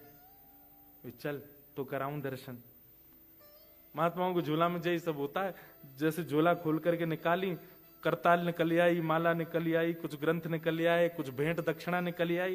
एक छोटा सा एक डिब्बा था, वो डिब्बा निकालो, जैसे डिब्बा खोलो तो वहां में ऐसे लड्डू गोपाल बैठे थे। तो पहली सखी ने खोली, देख देख देख जे बैठे भगवान। तो दूसरी इतनी भोली, वो कहा बोली, अरे या बाबा निष्ठुर ने डब्बा में भगवान धर दिए, ठाकुर जी के हाथ पांव टेढ़े है गए। और लड्डू गोपाल नहीं देख रहे, वो कह रही है ठाकुर जी के हाथ पांव टेढ़े है गए, डिब्बा में धरवे थे। सुन ये ठाकुर जी बाहर निकाल, मुंह पे घी धरो, मैं इनकी मालिश करूं, हाथ पांव सीधे करूं। और वो मालिश निकाल के लड्डू गोपाल जी के पांव दबा रही है। ए बाबा, अरे बाबा जन कौन से नरक में जाएगो, ठाकुर जी के हाथ पांव टेढ़े कर दिए तेने। और ऐसे कर करके, अरे लाला सीधो है जा, अरे लाला सीधो, अरे गोपाल सीधो है जा। उस सहज सी, अनपढ़ सी, गवार सी उस गोपी के जरा से घी के लेपन से लड्डू गोपाल के हाथ पांव सीधे हो गए। और सीधे जैसे ही भय दोनों, अरे देख कैसा सुंदर है, सीधा है गो ठाकुर, जय हो, ले तू प्रणाम कर ले। इतने में बाबा निकल गए, क्या कर रही हो? तो तुरंत ठाकुर जी यथावत रख के और डिब्बा डिब्बा बंद करके भागी। महात्मा दौड़े दौड़े आए तो देखा सब सामग्री बाहर पड़ी है, डिब्बा आधा सा खुला रखा है, बंद नहीं हो रहा था क्योंकि ठाकुर जी सीधे हो गए। महात्मा ने सब सामग्री रखी, ठाकुर जी को डिब्बा उठा करके जैसे ही खोल के देखा तो ठाकुर जी सीधे खड़े। ये देख करके वो महात्मा आश्चर्यचकित हो गए, ये कैसे हो सकता है? मैं 40 वर्षों से लड्डू गोपाल की सेवा कर रहा हूं, ये हाथ पांव सीधे कैसे हो गए इनके? दूर खड़ी थी दोनों, नतमस्तक हो गए, प्रणाम किया उनको जाकर के। 40 वर्षों से अप्रश्न सेवा, महंगे से महंगे इत्र लगा करके, चंदन घिस करके, वेद मंत्र सुना के, पाठ सुना करके, कथाएं सुना करके, यमुना गंगा जल सब में स्नान कराया, ठाकुर जी ने कभी अनुभव नहीं कराया। तुमने ऐसा क्या किया कि ठाकुर जी सीधे है गए? वो सीधे है गए मतलब, बाबा तू बड़ा निष्ठुर है, तेने वह डिब्बा में धर दिए ठाकुर जी, तो हमें तो लगी डिब्बा के कारण ठाकुर जी ने हाथ पांव ऐसे कर लिए अपने, हमने घी लगाया और ठाकुर जी सीधे है गए। तो पाद सेवन में पहली वस्तु क्या चाहिए? अपने ठाकुर के प्रति जड़ भाव नहीं। और दूसरा क्या चाहिए? तन की शुद्धता, वस्त्रों की शुद्धता, हाथों की शुद्धता, ये तो है ही, पर मन की, और मन की शुद्धता केवल एक है, जितने सीधे, जितने भोले, जितने सहज, उतनी अच्छी सेवा ठाकुर जी की। आप जितने चतुर बन के सेवा करेंगे, सेवा आपसे नहीं होगी। मीराबाई कहती हैं,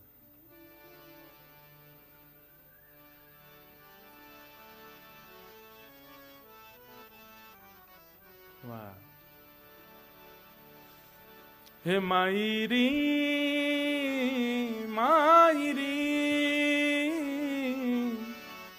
मायरी मैंने लियोरी गोविंदा मोर रे, मैंने लियोरी गोविंदा मोर रे, मैंने लियोरी गोविंदा मोर रे, मैंने लियोरी गोविंदा मोर रे, मैंने लियोरी गोविंदा मोर। गाइए।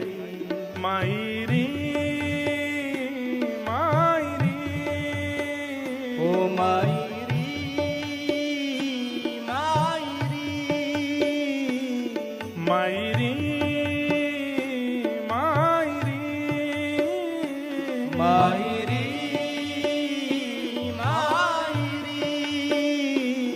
मायरी मैंने लियोरी गोविंदा मोर रे, मैंने लियोरी गोविंदा मोर रे, मैंने लियोरी गोविंदा मोर रे, ओ मैंने लियोरी गोविंदा मोर रे। मैंने लियोरी गोविंदा और कोई कहे सस्तो, कोई कहे महंगो, कोई कहे सस्तो, कोई कहे महंगो, कोई कहे सस्तो, कोई कहे महंगो, कोई कहे सस्तो, कोई कहे महंगो। हे कोई कहे सस्तो, कोई कहे महंगो, कोई कहे सस्तो, कोई कहे महंगो। हाँ कोई कहे सस्तो, कोई कहे महंगो, कोई कहे सस्तो, कोई कहे ओ महंगो। मायरी मायरी ओ मायरी मायरी। ये उत्तर याद रखिएगा। कोई आपके ठाकुर जी को पूछ के गए कहां से लिए, कितने के लिए, कैसे लिए, ये याद रखो। ओ मायरी ये तो आवत प्रेम के मोल रे, ये तो आवत प्रेम के मोल रे, ओ मैंने लियोरी गोविंदा मोल रे, मैंने लियोरी गोविंदा मोल रे, ओ मैंने लियोरी गोविंदा मोल रे। मैंने लियोरी गोविंदा मोल। श्री वृंदावन बिहारी लाल की। करताल बजा के गाओ। कीर्तन में ताली नहीं बजाएंगे तो अगले जन्म क्या होगा पता है ना सबको। ये हमारे बजा के गाओ। श्री राधा रमण लाल की।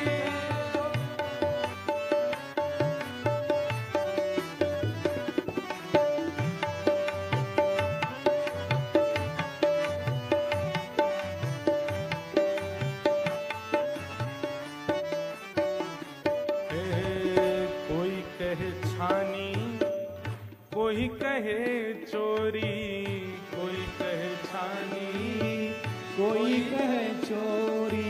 मीराबाई से कह रहे हैं तुमने किसी से छीना है क्या इनको? कोई कह रहा है तुम इनको चोरी करके लाई हो क्या? ओ कोई कहे छानी, कोई कहे चोरी, कोई कहे छानी, कोई कहे चोरी। कोई कहे छानी, कोई कहे चोरी, कोई कहे छानी, कोई कहे चोरी। मैंने एक बात कही थी ना कि भाई प्रेम जब दिया जाता है तो आप नोक झोंक कर सकते हो, आप लड़ सकते हो, आप डांट सकते हो, आप क्रोध में कुछ भी बोल सकते हो। मीराबाई कह रहे हैं जब ते जे आयो है मेरे पास तब तो कोई कछुके कोई के कारो, कोई के गोरो, कोई के हल्को, कोई के पत्रो, कोई के भारी, कोई के छानी, कोई के चोरी। मीराबाई कहनी, अरे भैया मैंने मैंने लियोरी बजंता ढोल रे, मैंने लियोरी बजंता ढोल रे, मैंने लियोरी बजंता ढोल रे, मैंने लियोरी बजंता ढोल रे, मैंने लियोरी गोविंदा मोल रे, मैंने लियोरी गोविंदा मोल रे, मैंने लियोरी गोविंदा मोल रे। मैंने लियोरी गोविंदा। और अंतिम और बड़ी विशेष बात, ठाकुर की सेवा आपको मिली कैसे? मुझे और आप सबके पास ठाकुर जी आए क्यों हैं? मीरा के प्रभु गिरधर नागर, मीरा के प्रभु गिरधर नागर, मीरा के प्रभु गिरधर नागर, मीरा के प्रभु गिरधर नागर, हे गिरधर नागर नटवर नागर, गिरधर नागर नटवर नागर, हे गिरधर नागर नटवर नागर। गिरधर नागर नटवर नागर। ओ ये तो पूरब जन्म को मेल रे, ये तो पूरब जन्म को मेल। आपके पास अगर ठाकुर जी सेवा करा रहे हैं, ये आपकी सामर्थ्य नहीं है कि आप वृंदावन से ठाकुर जी को ले आओ। ठाकुर जी अगर आपके पास आए हैं तो ये निश्चित ही आपका कोई पूर्व जन्म का संस्कार है। आप किसी रूप में ठाकुर जी की सेवा में पहले रह चुके हैं, किसी त्रुटि के कारण वो सेवा छूट गई होगी, इसलिए ठाकुर जी दोबारा आए हैं। ये तो पूरब जन्म को मेल रे। ओ ये तो पूरब जन्म को आइए भाव से। मेल। ओ मैंने लियोरी गोविंदा मोल रे, मैंने लियोरी गोविंदा मोल रे। ओ मैंने लियोरी गोविंदा मोल रे। मैंने लियोरी गोविंदा मोल रे। हे गोविंद मेरो है, गोपाल मेरो है, गोविंद मेरो है, गोपाल मेरो है। हे गोविंद मेरो है, गोपाल मेरो है, गोविंद मेरो है, गोपाल मेरो है। राधा रमण बिहारी नंद लाल मेरो है, राधा रमण बिहारी नंद लाल मेरो है। हे प्यारों गिरिवर धारी गोपाल मेरो है, प्यारा गिरिवर धारी गोपाल मेरो है। हे गोविंद मेरो है, गोपाल मेरो है, हे गोविंद मेरो है, गोपाल मेरो है।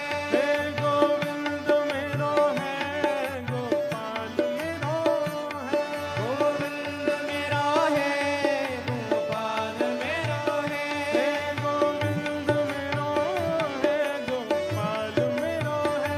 हे गोविंद मेरो है, गोपाल मेरो है। हो ये तो पूरब जन्म को मेल रे, मैंने लियोरी गोविंदा मोल। मीराबाई कह रहे हैं, अच्छा देखो, अगर पूर्व जन्म का संयोग नहीं होगा तो ठाकुर जी आकर के भी चले जाएंगे। और कैसे कैसे लोग हैं दुनिया में, कई लोग तो ऐसे भी हैं, वो ठाकुर जी की सेवा ले आते हैं और फिर सेवा लाके फिर कुछ दिन बाद वृंदावन में छोड़ आते हैं, हमसे सेवा नहीं हो रही। और कई लोग तो इसलिए छोड़ देते हैं, हमसे ऑनियन गार्लिक नहीं छोड़ा जा रहा। बताओ, तो भगवान ही छोड़ दिए। उनसे बड़े हैं। आपके टेस्ट बर्ड्स इतने खतरनाक हैं कि आप ठाकुर जी को ही छोड़े आए। पाद सेवनम, अर्चन भक्ति बहुत सौभाग्य से मिलती है। कल यादव प्रभु पूछ रहे थे कि आपके ठाकुर जी कैसे आए आपके पास। अब इसका अगर आध्यात्मिक उत्तर देना है तो मीराबाई जो कह रही हैं, ये तो आवत प्रेम के मोल। लेकिन फिर भी आपका विश्वास प्रगाढ़ हो इस बात पर, इसलिए सुनाऊं। हमारे लाल जी कल पधारेंगे कथा में लाएं, लेकिन उसके लिए आप सब लोग जहां बैठे हो वहीं रहना, पास नहीं आना, ज्यादा डर जाएंगे बेचारे। वैसे अफ्रीका में ठाकुर जी को डरने की जरूरत नहीं है, यहाँ के लोगों को वर्ण और लाल जी को 100 ही है। वो भी कृष्ण वर्ण के हैं और यहाँ भी सब कृष्ण वर्ण के हैं। आप लोग तो फिर भी गौर वर्ण हो। पर मीराबाई का एक स्वभाव था, वो किसी कृष्ण वर्ण व्यक्ति को देखती थी ना तो उसके पास जाकर के रोने लग जाती थी। तो वो कहता, आप रो क्यों रही हो? बोले, तुमको कृष्ण ने किसी रूप में तो चुना, अपना वर्ण दे करके चुना। देखो, अगर कभी मीराबाई वैसे तो नहीं आती, कभी अफ्रीका आती तो यहाँ के लोगों को कहती, आप लोग कितने भाग्यशाली। क्यों? ठाकुर जी ने अपना वर्ण आपको दिया है। लेकिन बंधुओं, ठाकुर जी की कांति भी कृष्ण है। और कृष्ण शब्द का अर्थ कहीं ना कहीं जो आकर्षण करता हो, कर्षतीत कृष्ण, जो कर्षण करे, खींचे अपनी ओर, वो कृष्ण है। श्री विल्लु मंगल जी, कल मैं चरित्र जरूर थोड़ा सा कहूंगा विल्लु मंगल जी का। विल्लु मंगल जी कृष्ण करणामृत ग्रंथ में एक बात कहते हैं, एक जगह श्लोक में कहते हैं कि ठाकुर जी का वर्ण कैसा है। बहुत ध्यान से सुनिएगा, ठाकुर जी कैसे हैं? वो जितने अंधेरे में जाते हैं उतने ज्यादा सुंदर लगते हैं। वो जितने प्रकाश में रहते हैं ना, प्रकाश में कोई देख ले तो बहुत सुंदर है ही, पर वो जितने सघन वन में जाते हैं, जितने सघन कुंज में जाते हैं, जितनी सघन कंदराओं में, सघन मतलब घनी, जहां सूर्य का प्रकाश ना पहुंच रहा हो। हमारी किशोरी जी, हमारी ठाकुर श्री लाडली जी राधा रानी, वो ठाकुर जी से कभी सूर्य के प्रकाश में नहीं मिलती हैं, कुंज में ही मिलती हैं। इसलिए हमारे वृंदावन बिहारी लाल का असली नाम क्या है? कुंज बिहारी, जो कुंजों में ही रहे। आप बिहारी जी में देखोगे मंदिर में खूब चकाचौंध है, सारी लाइट्स लगी हैं, लेकिन गर्भगृह में आज भी दिया ही जलता है। और बिहारी जी में ऐसी मान्यता है कि वहां पर प्रयास किया तो लाइटें सारी बंद हो गई, फूक गई, जल नहीं पाती हैं, गर्भगृह में एक लाइट नहीं चलती, ठाकुर जी दिए में ही बैठते हैं। क्यों? कुंज बिहारी है ना। किशोरी जी के ठाकुर जी, किशोरी जी ठाकुर जी को कुंज में ही देखती हैं, सघन वन में ही देखती हैं, जहां सूर्य की किरण ना पड़ रही हो। ठाकुर जी का वहां सौंदर्य और ज्यादा अद्भुत हो जाता है। ये निकुंज की चर्चा है।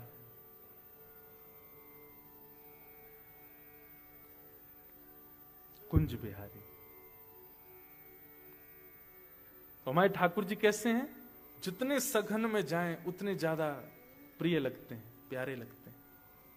पता नहीं किस भाव में मैं ये बात सुना रहा था, भूल गया। हाँ, ठाकुर जी का वर्ण कैसा है, कांति कैसी है? कृष्ण कांति। तो कल प्रयास करेंगे कि लाल जी आए, पर हमारे लाल जी इतने छोटे से हैं, आपको दिखेंगे नहीं दूर से। तो देखेंगे कोई व्यवस्था ऐसी स्क्रीन की लगेगी तो दर्शन हो सबको। और हमारे ठाकुर जी की एक बात और है, वो पूरी कथा में नहीं बैठते, पूरी कथा नहीं सुनते। वो आएंगे कथा जब विश्राम हो रही होगी तब आते हैं। तो हमारे लाल जी कैसे मिले? आज जिस कथा में मैंने एक पद का जिक्र किया था, गोवर्धन वासी सांवरे तुम बिन रहो न जाए। बंधुओं, ये पद नहीं है, ये साक्षात भगवत प्राप्ति का मंत्र है। ये हम खुले मंच से कह रहे हैं आपसे। दर्शन को नैना तपे, वचन सुनन को कान, मिलवे को हियरा तपे, हिय के जीवन प्राण।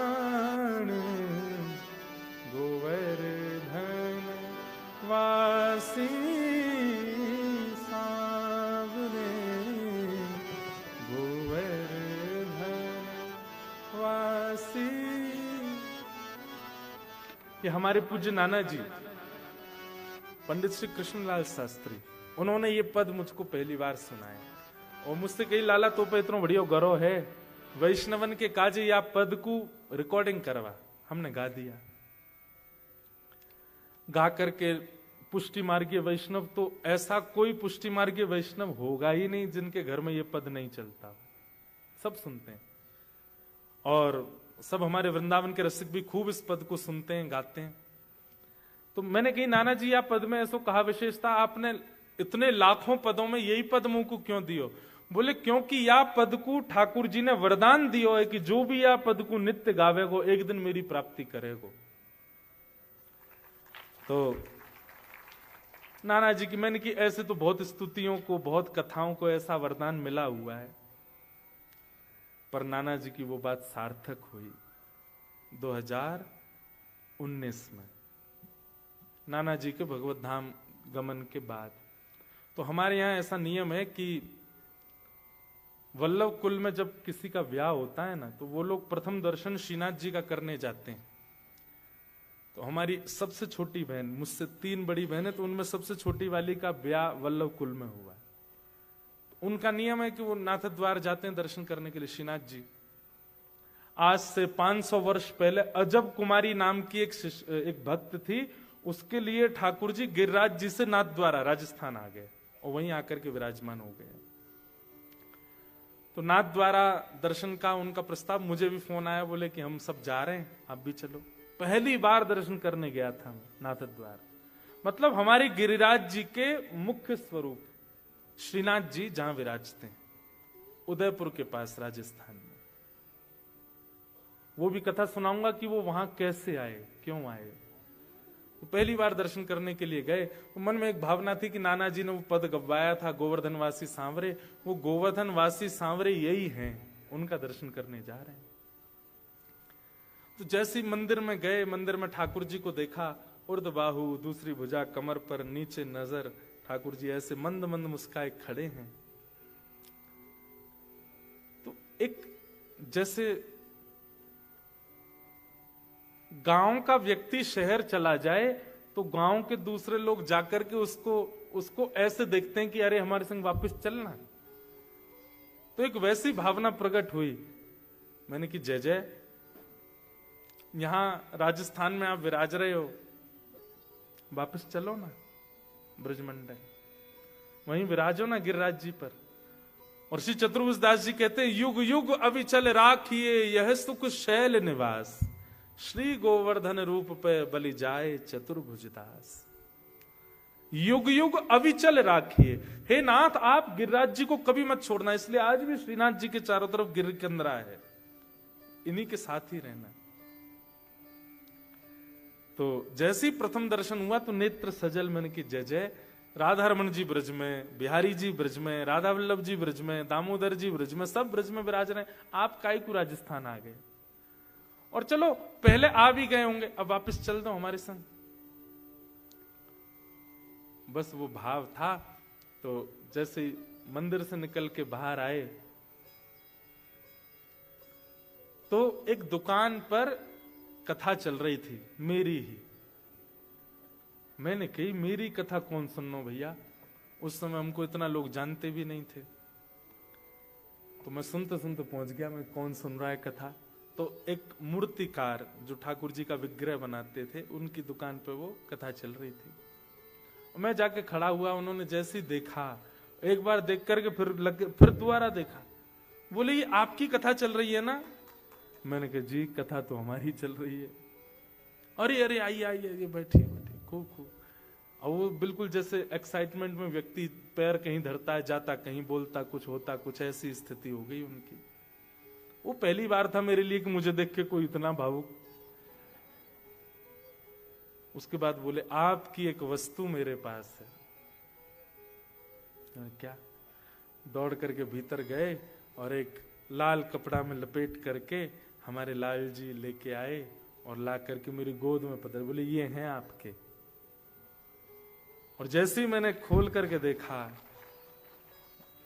गिरिवर धारण स्वरूप ठाकुर जी का, श्रीनाथ जी स्वरूप। तो दो बातें आई मन में एक साथ। पहली बात क्या आई कि मैं अभी अभी मंदिर में बोल के आया हूं कि मेरे संग चलो, और ठाकुर जी आ गए। और दूसरी बात नेगेटिव आई, क्या? अब इनको कहां रखूंगा मैं, इनकी सेवा कैसे करूंगा? मुझे तो सेवा आती नहीं, मुझे तो श्रृंगार आता नहीं, मैं तो रामानुज संप्रदाय का बालक हूं, पुष्टि मार्ग की सेवा कैसे करूंगा ठाकुर जी की? तो मैंने एक बार तो पास, मतलब स्थिति यह है कि हाथ आगे बढ़ नहीं रहे हैं वापस देने को, और ले जाने के लिए मैं उठ भी नहीं पा रहा हूं, क्या करूं ऐसी स्थिति?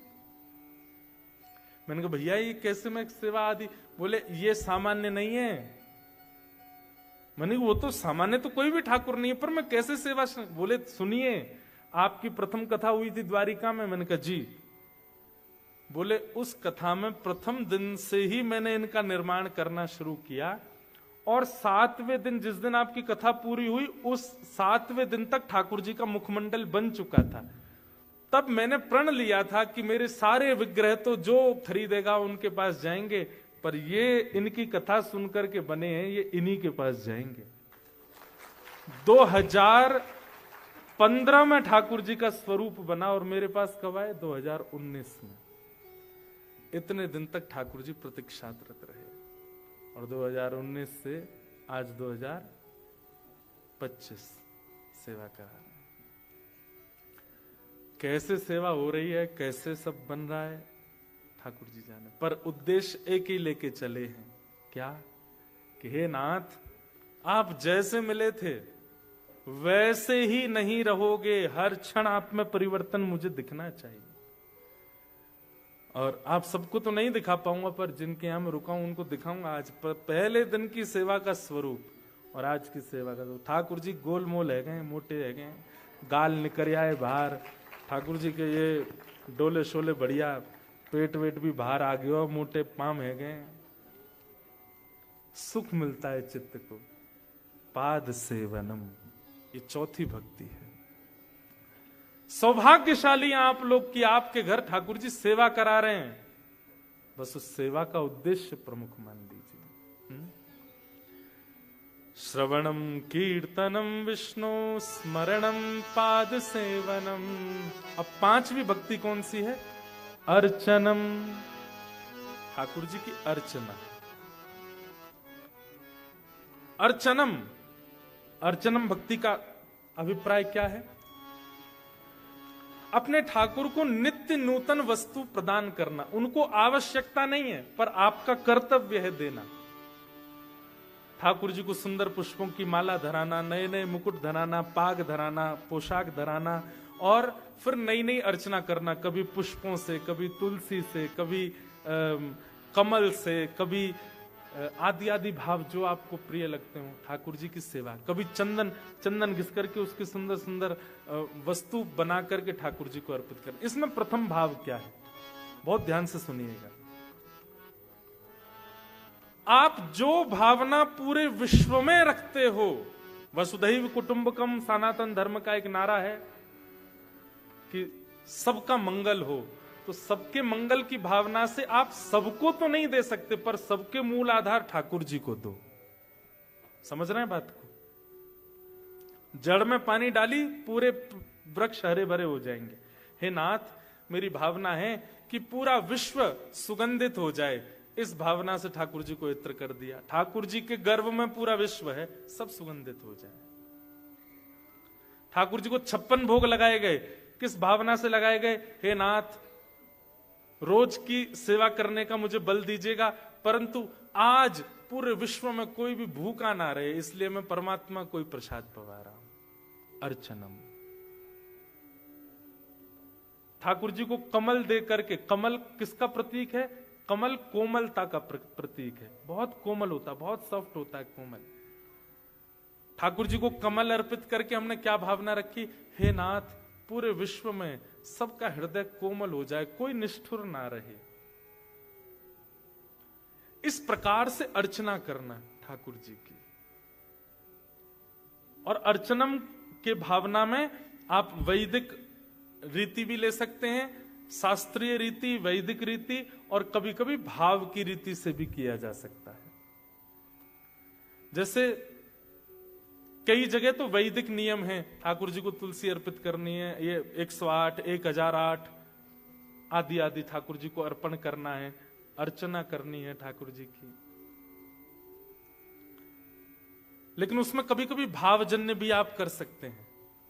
भावजन्य मतलब आपके मन में कोई भाव आया अपने ठाकुर जी के प्रति कि मुझे आज ऐसा लग रहा है कि ठाकुर जी को ऐसा कुछ किया जाए, और वो वस्तु आप ठाकुर जी को पधरा दो।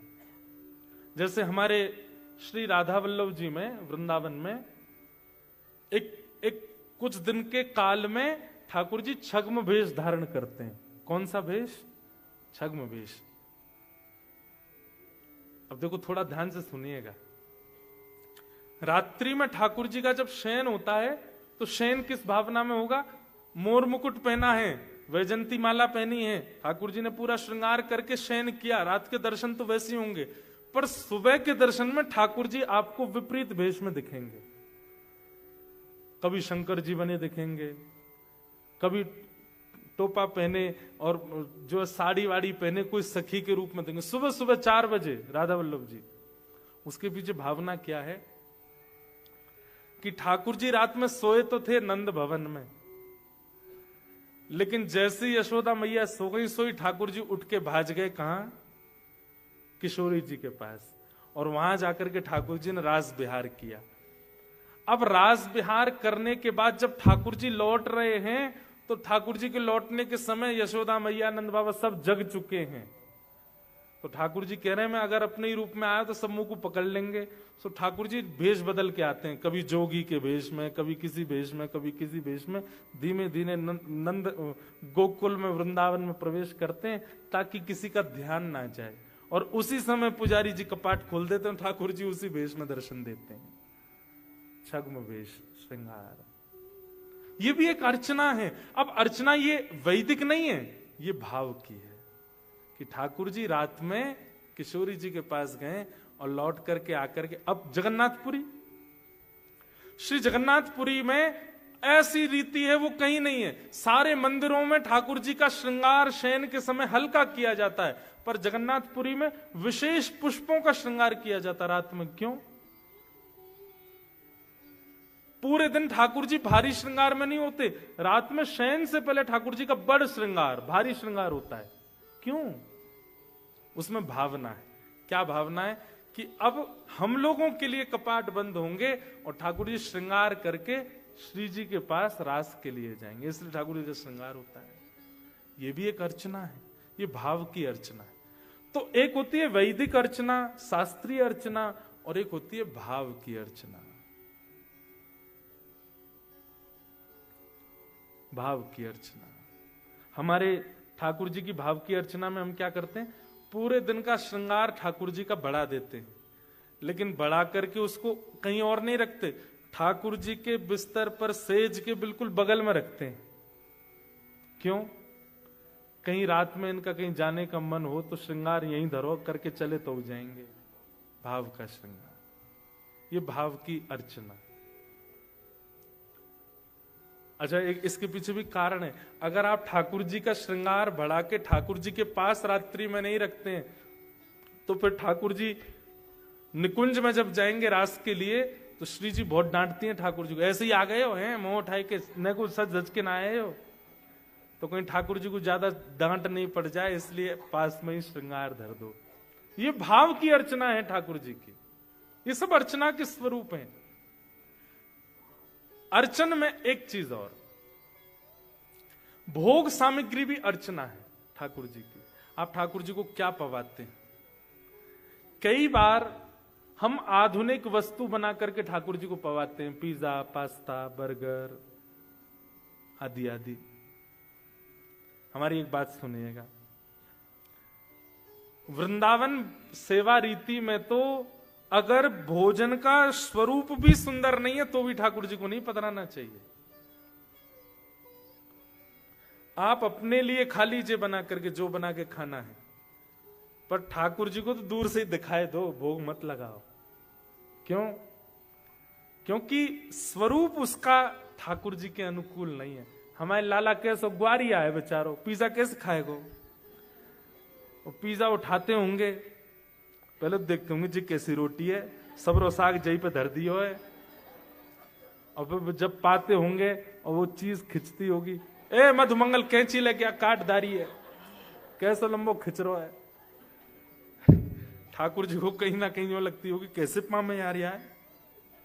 फिर बर्गर आता होगा, ठाकुर जी कहते होंगे जे नई बला आई है, कोई बम लिया आओ भैया, यहाँ कैसे पाम में। आप भोग बनाते समय विचार किया कीजिए कि ठाकुर जी नंदरानी क्या पवाती हैं ठाकुर जी को। हमारे जो मेरा विरोध नहीं है, अगर आप करते आए हैं और करते हैं तो कोई दिक्कत नहीं है उसमें। हो सकता है आपके ठाकुर जी सीख गए हों, चाइनीज बना के चॉपस्टिक और रख दो, ठाकुर जी ले रहे हैं हाथ से यूं करके। लेकिन हमारे ब्रज में जो सेवा का स्वरूप है वो आज भी पुरातन है। यशोदा मैया के भाव से ही ठाकुर जी को भोग धराया जाता है।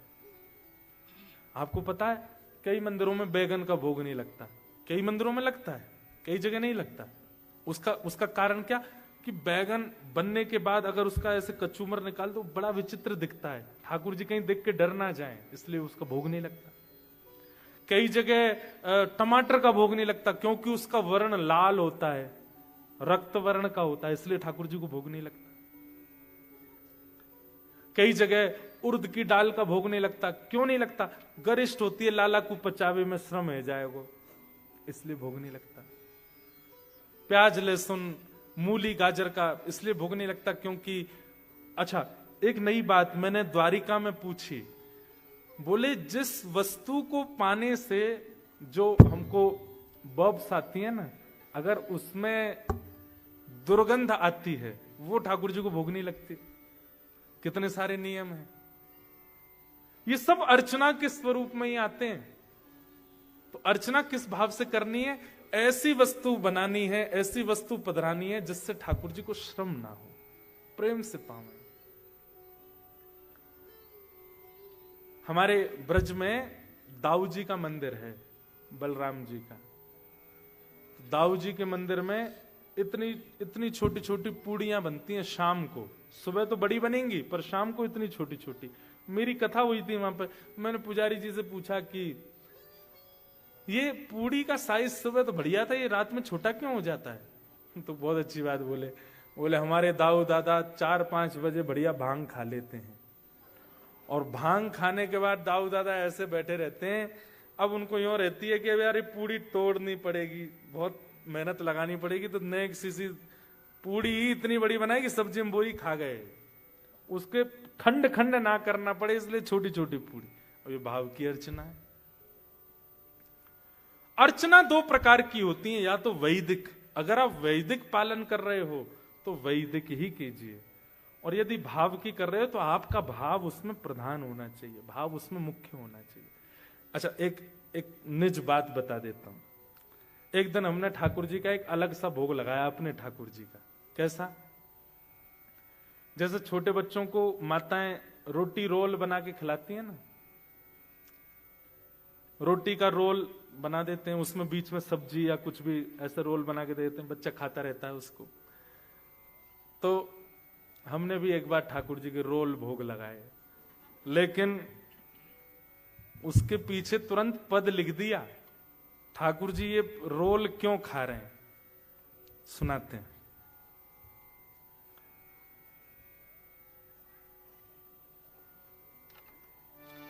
स्वयं लिखा पद, हमारे लाल जी लिखवाते हैं। हाँ?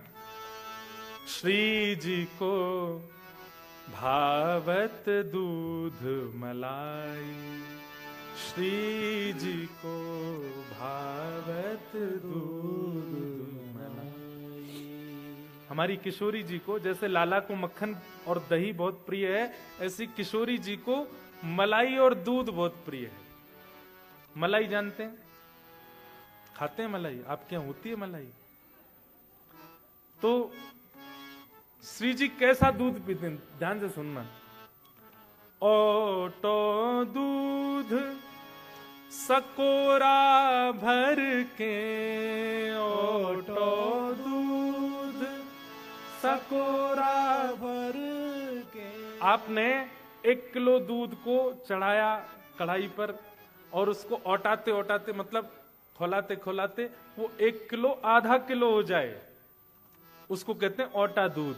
वो थोड़ा गाढ़ा हो जाता है, वो श्री जी को बहुत प्रिय। उसमें मिश्री पड़ी हो, दूध में मिश्री डाल के उसको चलाते रहो चलाते रहो चलाते रहो, गाढ़ा हो जाएगा बिल्कुल धीमा धीमा धीमी आंच पर। जब वो ओटा ओटा बिल्कुल कम होने लग जाता है, वो ठाकुर जी को मिट्टी के बर्तन में भर के भोग लगाया जाए, बहुत अच्छा लगता है ठाकुर जी को। उसी में फिर बादाम डाल दो, केसर डाल दो, और आपके मुंह में पानी आ जाएगा। मैं तो ऐसे ऐसे भाव बताऊं।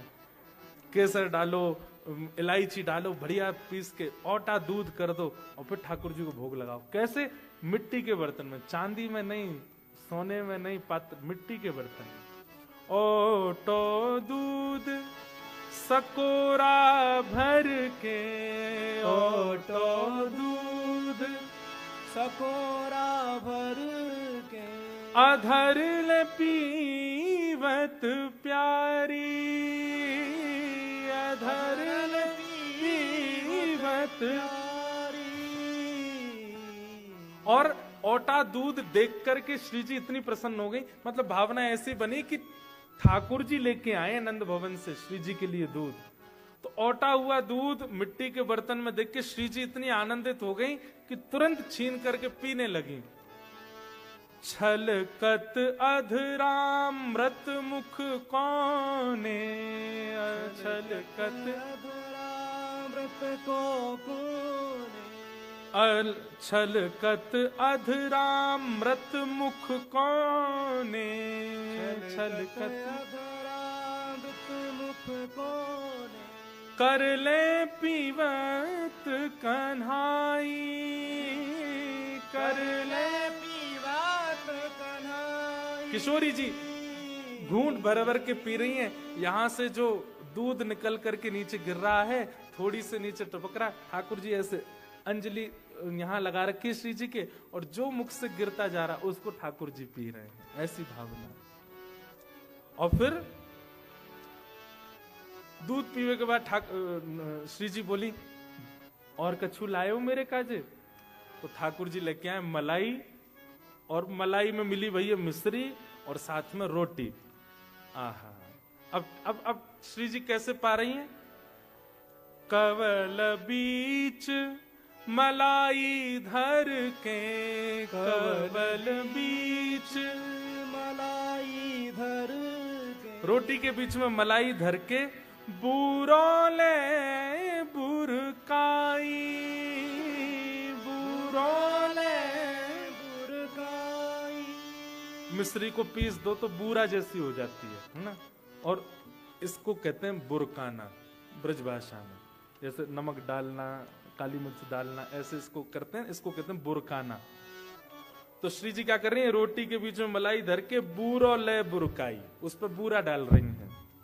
और फिर अति आनंद भय गिरधर प्रभु, अति आनंद भय गिरधर प्रभु। श्री जी को दूध पीतो देख, ऐसे रोटी खाते देख ठाकुर जी इतने आनंद में भर गए।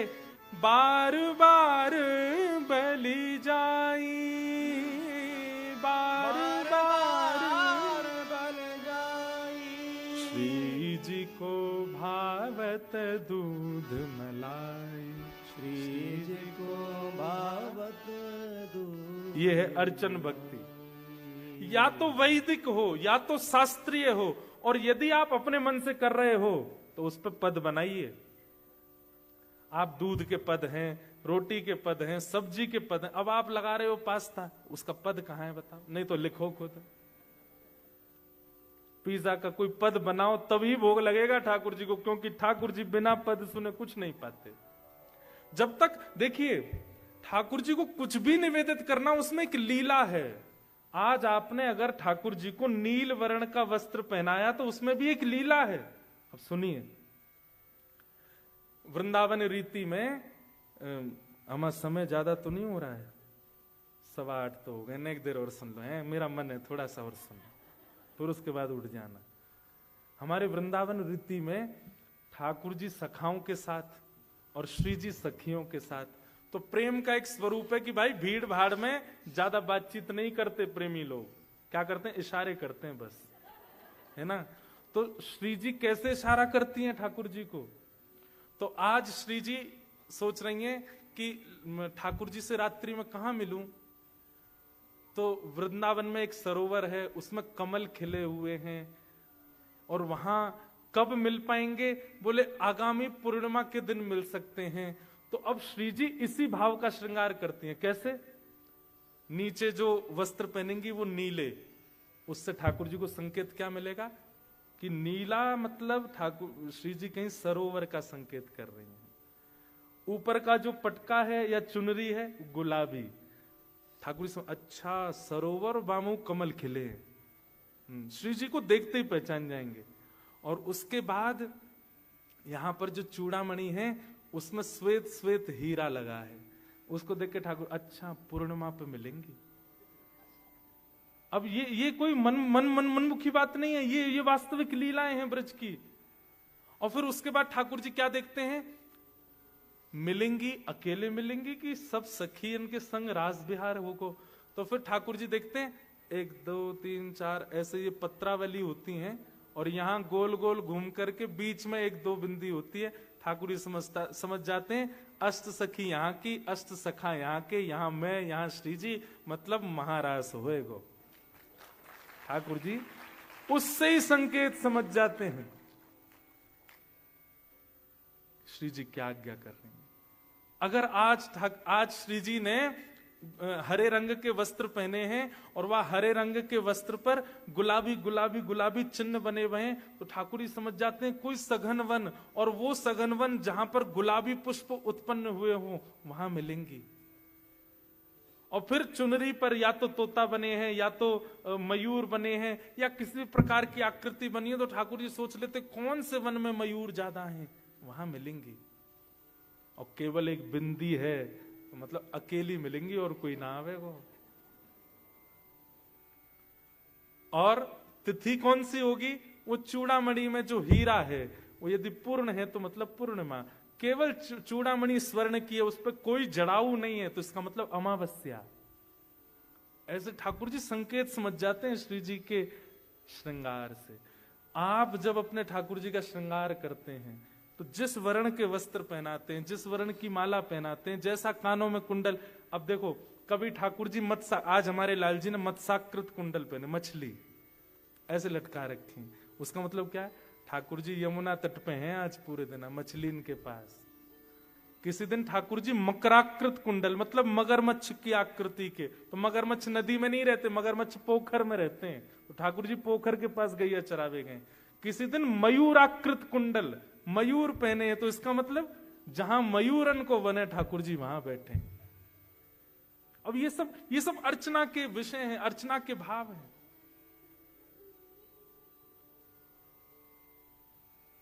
आप जब अपने ठाकुर जी का श्रृंगार करते हो तो जिस वर्ण की पोशाक पहनाने का आपका मन करता है वो मत पहनाइए, लीला सोचिए आज कहां भेज रहे हैं ठाकुर जी को, आज ठाकुर जी क्या करने वाले हैं। अच्छा ऐसी लीला, तो ऐसी लीला के लिए श्री जी को संकेत मिलना चाहिए, तो उसके लिए सफेद पहनाओ या ऐसे पहनाओ, या फिर जो पहना दिया है उसी में ही चिंतन करो। ठाकुर जी ने अपने आप ये वाला वर्ण का पहना, इसका मतलब क्या आज्ञा कर रहे हैं ठाकुर जी, आज कहां गए होंगे। कि अब आप 20 मिनट में सेवा कर देते हो, लेकिन आपको 1 घंटा लग जाएगा। क्यों? क्योंकि आप एक लीलात्मक भाव से सेवा कर रहे हो। ये अर्चना है, ये अर्चना है। और जब इस प्रकार की सेवा आप करोगे ना, आपका चित्त, आपकी वृत्ति, आपका स्वरूप, आपका स्वभाव, आपका स्वप्न सब उसी भाव में ही रहेगा, और कुछ सोचे नहीं पाओगे। ये है अर्चन भक्ति।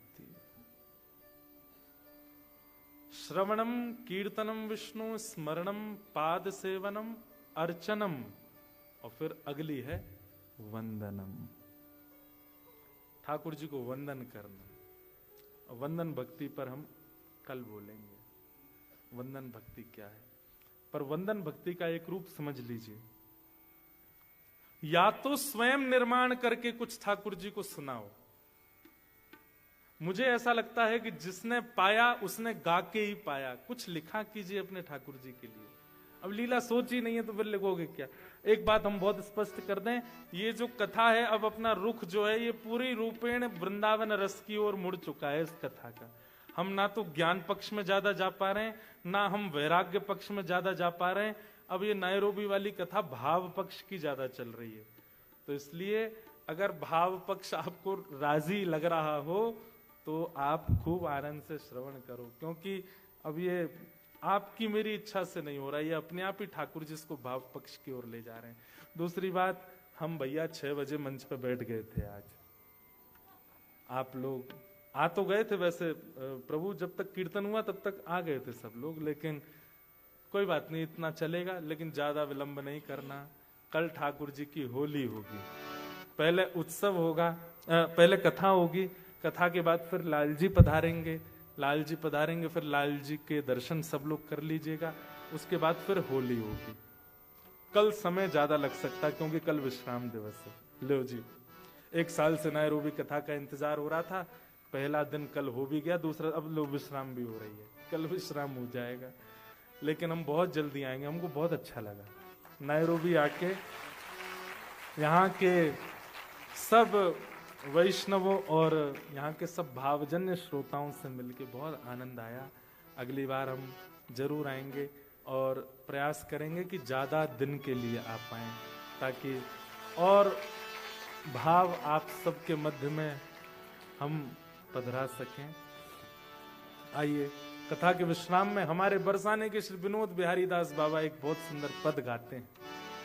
हो मेरो मन लाग्यो बरसाने में, जहां विराजे राधा रानी। हो मेरो मन लगो बरसाने में, जहां विराजे राधा रानी। हो मेरो मन लगो बरसाने में, जहां विराजे राधा रानी। मेरो मन लगो बरसाने में, जहां विराजे राधा रानी। हो मेरो मन लगो बरसाने में, जहां विराजे राधा रानी। ऐसे गाते हैं, भुजा उठा के करताल बजाते हुए गाओ, बोल श्री राधा रानी की। देखो, नैरोबी में कोई कमी नहीं, बस ये 2 चीज की थोड़ी सी कमी हमको लगती है, वो हम बता रहे हैं। एक तो आप ताली ऐसे बजाते हो जैसे बगल वाले को भी नहीं सुनाई दे। अरे भाई, करताल करताल तो इतनी द्रुत और इतनी तीव्र होनी चाहिए। हमारे जो पाप है ना, कथा के समय सब बाहर निकल के घूमते हैं, क्योंकि कथा के समय पाप भीतर रह नहीं सकते। और जितनी जोर से ताली बजाई जाएगी वो सबरे पाप बीच में आके मरते जाएंगे। इसलिए खूब द्रुत गति से बजाओ और मुख से नाम बोलो, मुख से कीर्तन बोलो। मुझे दुनिया से नहीं कोई काम, मुझे दुनिया से नहीं कोई काम, मुझे दुनिया से नहीं कोई काम। ओ मुझे दुनिया से नहीं कोई काम। ओ मैं तो रटू राधा राधा नाम, मैं तो रटू राधा राधा नाम।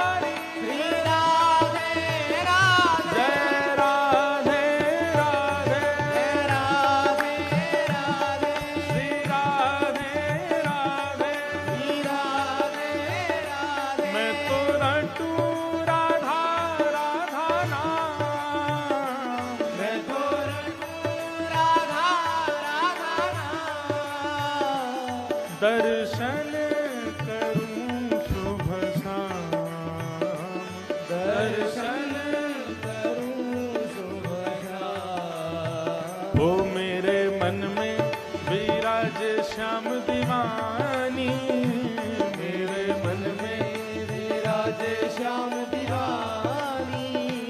मेरे मन में विराज श्याम दीवानी, मेरे मन में विराज श्याम गाइए। दीवानी। ओ जहाँ विराजे राधा जहाँ विराजे राधा रानी।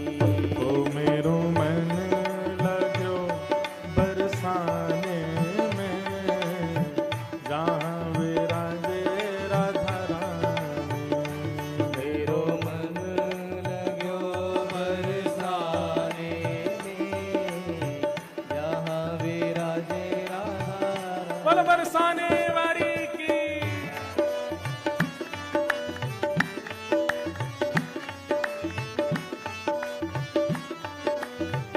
बोल वृषभानु दुलारी की।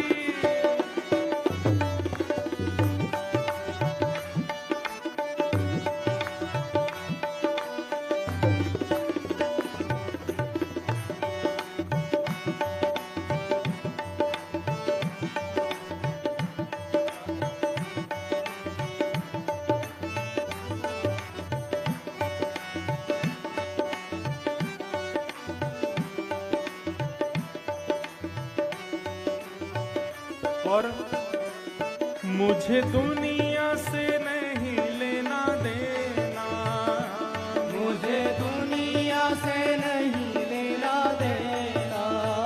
हे मुझे दुनिया से नहीं लेना देना। ओ मुझे दुनिया से नहीं क्यों? लेना देना। ओ ये जगत है एक सपना, ये जगत है एक सपना। ओ ये जगत है एक सपना। ये जगत है एक सपना। और यहाँ कोई नहीं अपना, यहाँ कोई नहीं अपना। ओ यहाँ कोई नहीं अपना। यहाँ कोई नहीं अपना। और अगली पंक्ति तो भुजा उठा के बोलनी है और गर्जना करके बोलनी है, गूंज उठे आवाज।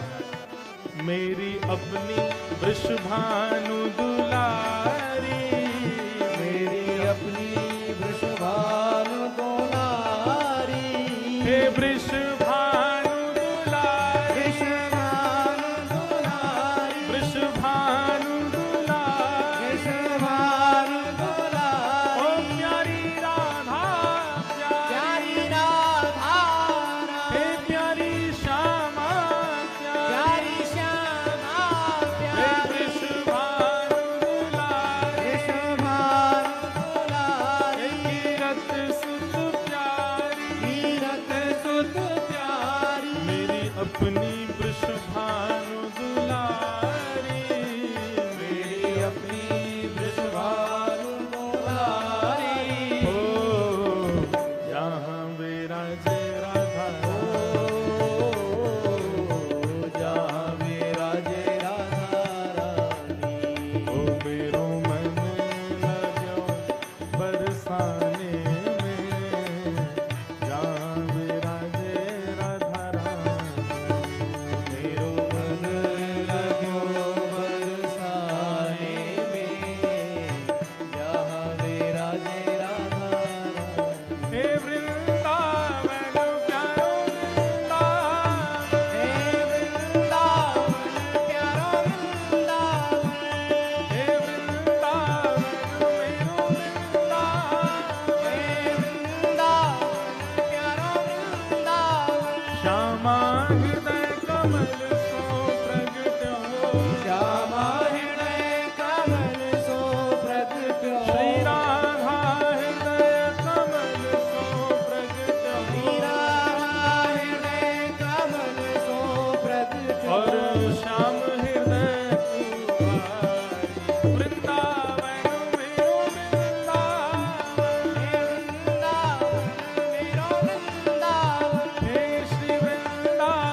श्यामे रूप सुधा को खान हमारो, रूप सदा को खान हमारो, रूप सुधा को खान हमारो, रूप सदा को खान हमारो। जिनके पैरों में दिक्कत हो या जिनके शरीर ठीक नहीं हो वो बस बैठे रहो, और जो ठीक ठाक हो वो खड़े रह जाओ और भुजा उठा के गाओ। ओ प्यारो राधा रमण दुलार, वृंदावन मेरो वृंदावन, वृंदावन मेरा वृंदावन, हे श्री वृंदावन प्यारो वृंदावन, श्री वृंदावन प्यारा वृंदावन, रूप सुधा को खान हमारो, रूप सदा को खान हमारो। प्यारो राधा रमण दुलार, वृंदावन मेरो वृंदावन, ओ वृंदावन मेरा वृंदावन, हे श्री वृंदावन प्यारो वृंदावन, श्री वृंदावन प्यारा वृंदावन। हे आतुर हित हरिवंश पुकारो, श्री राधा राधा नाम, आतुर हित हरिवंश पुकारो, श्री राधा राधा ओ नाम। प्यारो राधा राधा नाम, ओ प्यारो राधा राधा नाम। बड़ो मीठो राधा नाम, बड़ो मीठो राधा नाम। सघन कुंज यमुना तट आयो, सघन कुंज यमुना तट आयो, मदन टेर वृंदावन आयो, मदन टेर जय हो। ओ प्यारो राधा वल्लभ लाल, वृंदावन मेरो वृंदावन, वृंदावन मेरा वृंदावन, हे श्री वृंदावन मेरो वृंदावन, श्री वृंदावन मेरा वृंदावन, मदन टेर वृंदावन आयो, मदन टेर वृंदावन